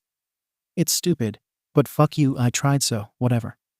Bakugo picked up his bowl, and with a pout he took a large mouthful of his food. His face immediately soured as he turned and spat it out onto the concrete. What the fuck? This tastes like fucking shit. Why did you eat this? Why didn't you tell me? Bakugo got up, dusting himself off. Fuck me, this is such shit. Why did she say I should cook? I can't fucking cook. You cooked good eggs. Everyone can cook fucking eggs. Bakugo started pacing. What was wrong with my plan? I didn't have to fucking cook in my underwear for a bunch of perverts in my damn plan. And mine had explosions. He charged over to the window, leaning halfway out as he shouted. Where the fuck is Todoroki? He was supposed to be here to fucking reheat the shit food while you were fucking racing and set off the damn fireworks like 5 fucking minutes ago. That was like the one part of my fucking plan that made it. I worked so hard on this, and he's not even here. Izuku felt like he should be worried or scared by the yelling, or sad and comforting of his friend. But Bakugo getting this worked up over a plan for him made his soul shimmer. "What was your plan, Kakin?" Izuku said, trying to sound natural enough that Bakugo would keep ranting. "It was fucking simple. I just pick you up in my arms, carry you to a damn restaurant with actual fucking cooks, then take my shirt off and blow stuff up. It's fucking foolproof." Bakugo turned back to him and crossed his arms, only to immediately uncross them and pace again. Then Todoroki said I should ask the fucking brat for help, and she ruined everything. "You actually asked for help?" "What? No. It was a consult. I don't need fucking help." Bakugo sat back on the blanket with a look of angry defeat, crossing his arms with a pout. Izuku bounced into a kneel, fiddling with his fingers, but keeping his eyes locked onto Bakugo. "You actually asked for help from me?" Bakugo span like he was about to yell him out the window. But once he saw Izuku, he softened. "I guess." Izuku smiled, inching closer to him on his knees. "Don't be so nervous. This was so cool, really. And this note page was amazing. I'm going to put it on my wall as soon as I get back." Izuku smiled, but Bakugo looked away. Another thing he was getting used to. "But to be honest, your plan would probably have worked too. Maybe not the blowing up a restaurant part, but the picking me up shirtless thing sounds pretty good." Izuku looked away, moving his bowl and the picnic gear between them to the side. "Honestly, all you ever had to do was say that you actually like me. That you definitely, definitively, absolutely like me. Why the fuck would I do this shit if I didn't like you?" Izuku's stomach was full of butterflies, but he inched further across the picnic blanket on hands and knees until he was a foot from Bakugo's lips. "All you have to do is say it." Kakin tilde Bakugo tried to look away, but his eyes were already glued onto Izuku's lips. Bakugo swallowed. "I guess I like you." The words escaped Bakugo breathlessly, but it was more than enough for Izuku. He moved forward, gripping Bakugo's face only a moment before Bakugo secured his hands on his waist. Even without the alcohol and the party, Izuku still felt his skin heat 1,000 degrees, and his breath get taken away as he gave everything he had to the kiss. Without the alcohol, he was too shy to move in his tongue, but Bakugo was already pulling back. He was left with the sight of Bakugo blushing bright, a rare sight that made Izuku smile warmer than he felt he ever had. "I guess there were fireworks after all," Izuku whispered. Bakugo snorted a laugh. "You're such a goddamn loser." Izuku shot up, ready to object, but Bakugo surged forward, toppling them both onto the blanket and pinning him to the ground by the wrists. His eyes darted all over Izuku. He did the same. He wanted to demand so much, but being pinned, he was just ready to submit himself to Bakugo's whims, ready to let someone else take charge. Bakugo unpinned his wrist to run a finger down the middle of Izuku's chest, the same thing that he had done to Bakugo when they'd woken up together. Goosebumps rose in the wake of his finger Eve through the shirt, and it was a failing effort to keep his body from squirming under where Bakugo's body hung barely above his own. The slow finger skipped over his belly button and onto his bare skin where his shirt had pulled up. Every movement passed that Izuku rose closer to Bakugo's mouth, begging silently for him to take what he wanted. Bakugo's eyes whipped back to his with a violent hunger that was happy to oblige. Bakugo moved into him hard enough to push him back to the ground, his body grinding into Izuku's in the motion. Bakugo slipped in his tongue like a welcome invader, Izuku flanking it with his own. Izuku was ready to give in, to give whatever was asked of him, clinging to Bakugo as he drew back. Bakugo had to push him back to the ground to separate himself, a rejecting action that cut through Izuku's haze and replaced it with pure worry of overstepped boundaries, until Bakugo ran a hand through his hair with a feral grin. "It's dinner time, Deku." "Yeah, it is," Izuku said, rising back up, but Bakugo pushed him down again. "No, you damn animal, it's actually dinner time." Bakugo fished for his phone that was still ringing in alarm that Izuku hadn't even noticed in his heat. "I didn't expect my food to be so fucking trash, so I haven't eaten all day." Izuku had to take a moment to try to regain any semblance of self-control, but eventually managed a weak nod. Bakugo had been staring at his ceiling for so long that it was near pitch black in his room. His date plan had been a complete and utter fucking failure, but it had still gone so well. Even if he had once again not been the one to kiss first, he'd definitely been the one to kiss better. The look of Izuku as he fell perfectly into his role underneath him was looping in his mind. The way his body had risen under his finger as he trailed it along. He knew it would work, because he'd wanted to do the same damn thing when Izuku had done it to him. The damn loser had been so good at his role that Bakugo had almost come in his fucking pants, grinding against him. Luckily, he was saved by the damn dinner bell, because he would have had a hard time thinking of a reason to stop if not that. He hadn't even needed to jerk off when he got back. He just touched the damn thing, and it exploded. Luckily, Todoroki was still out doing whatever it was that betrayers do, so he had the room to himself. Still, even with all he'd done today, he couldn't sleep. He was still so close to the loser on the other side of the wall. The distraction too real. Bakugo swung his legs from the bed and stood up with a crack of joints. He could just go. Just knock on his door and what? Just ask him to sleep over like some fucking 12-year-old. He remembered the look on Izuku's face again, as he had to push him down to keep them apart. If he did ask Izuku, he wouldn't be able to stop him again. And God knows how long Bakugo would last against him.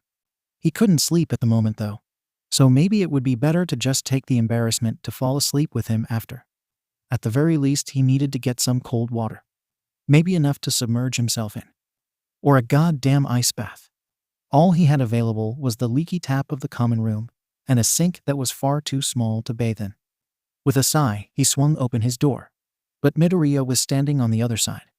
"Oh, Kaken, I was just, Midoriya took a breath, but wouldn't look any higher than Bakugo's feet. "Can we talk?" "In private." Bakugo nodded, stepping aside to let Izuku pass. As soon as he closed the door, Izuku started his muttering. "I just wanted to say I'm sorry. I came on super strong this afternoon, and it's so embarrassing that you actually had to push me off. I don't know what came over me. That's both times now that I've been so pushy and I don't know what it is, but it keeps happening, and I know it's making you uncomfortable, so I'm just here to say sorry." Bakugo grabbed Izuku's chin and forced it up. Forced Izuku to look him in the eye. How much of a fucking coward would he have to be to let Izuku feel bad, just because he almost came himself? "It's not your fault, Deku. This is fucking painful to say, but it's just been a while. You know?" Izuku gave him a look that clearly said he had no idea. "It's fine. I just mean, maybe we should take it slower." Izuku's face dropped. I mean not that we have to take it anything. I mean we're not together, so I don't know why I said that. It could have just been a one-off thing. Maybe you just..." Bakugo moved his hand to Izuku's cheek, silencing him with a quick kiss that ended before either of them could think of tongue. "Don't talk like that, idiot. You can't just go around kissing people like that anymore. You're mine now." Bakugo stared hard into his eyes, and to his surprise Izuku stared back. "Mine." Izuku gripped Bakugo's hand with a smile and bright eyes, but Bakugo released him before he could think of kissing him again. Sitting on the edge of his bed, Izuku looked to the door, then back, fiddling his fingers. I was wondering if it's okay if I could. Maybe." Izuku shook his head and started moving for the door. "It's nothing. Good night, Kaken." "Hey, loser. Just so you know, if you ever want to." Bakugo looked away, instead moving onto his bed and staring at the ceiling again. "Sleepover or anything. Standing offer. Or whatever." Izuku was silent for long enough that Bakugo was about to check if he'd left when another body laid down in his bed. Bakugo moved back to give Izuku space, but Izuku immediately inched back into him. After another moment, Izuku reached back for Bakugo's hands and put them over his waist. Bakugo was happy to oblige and gripped Izuku tightly. The damn loser was his.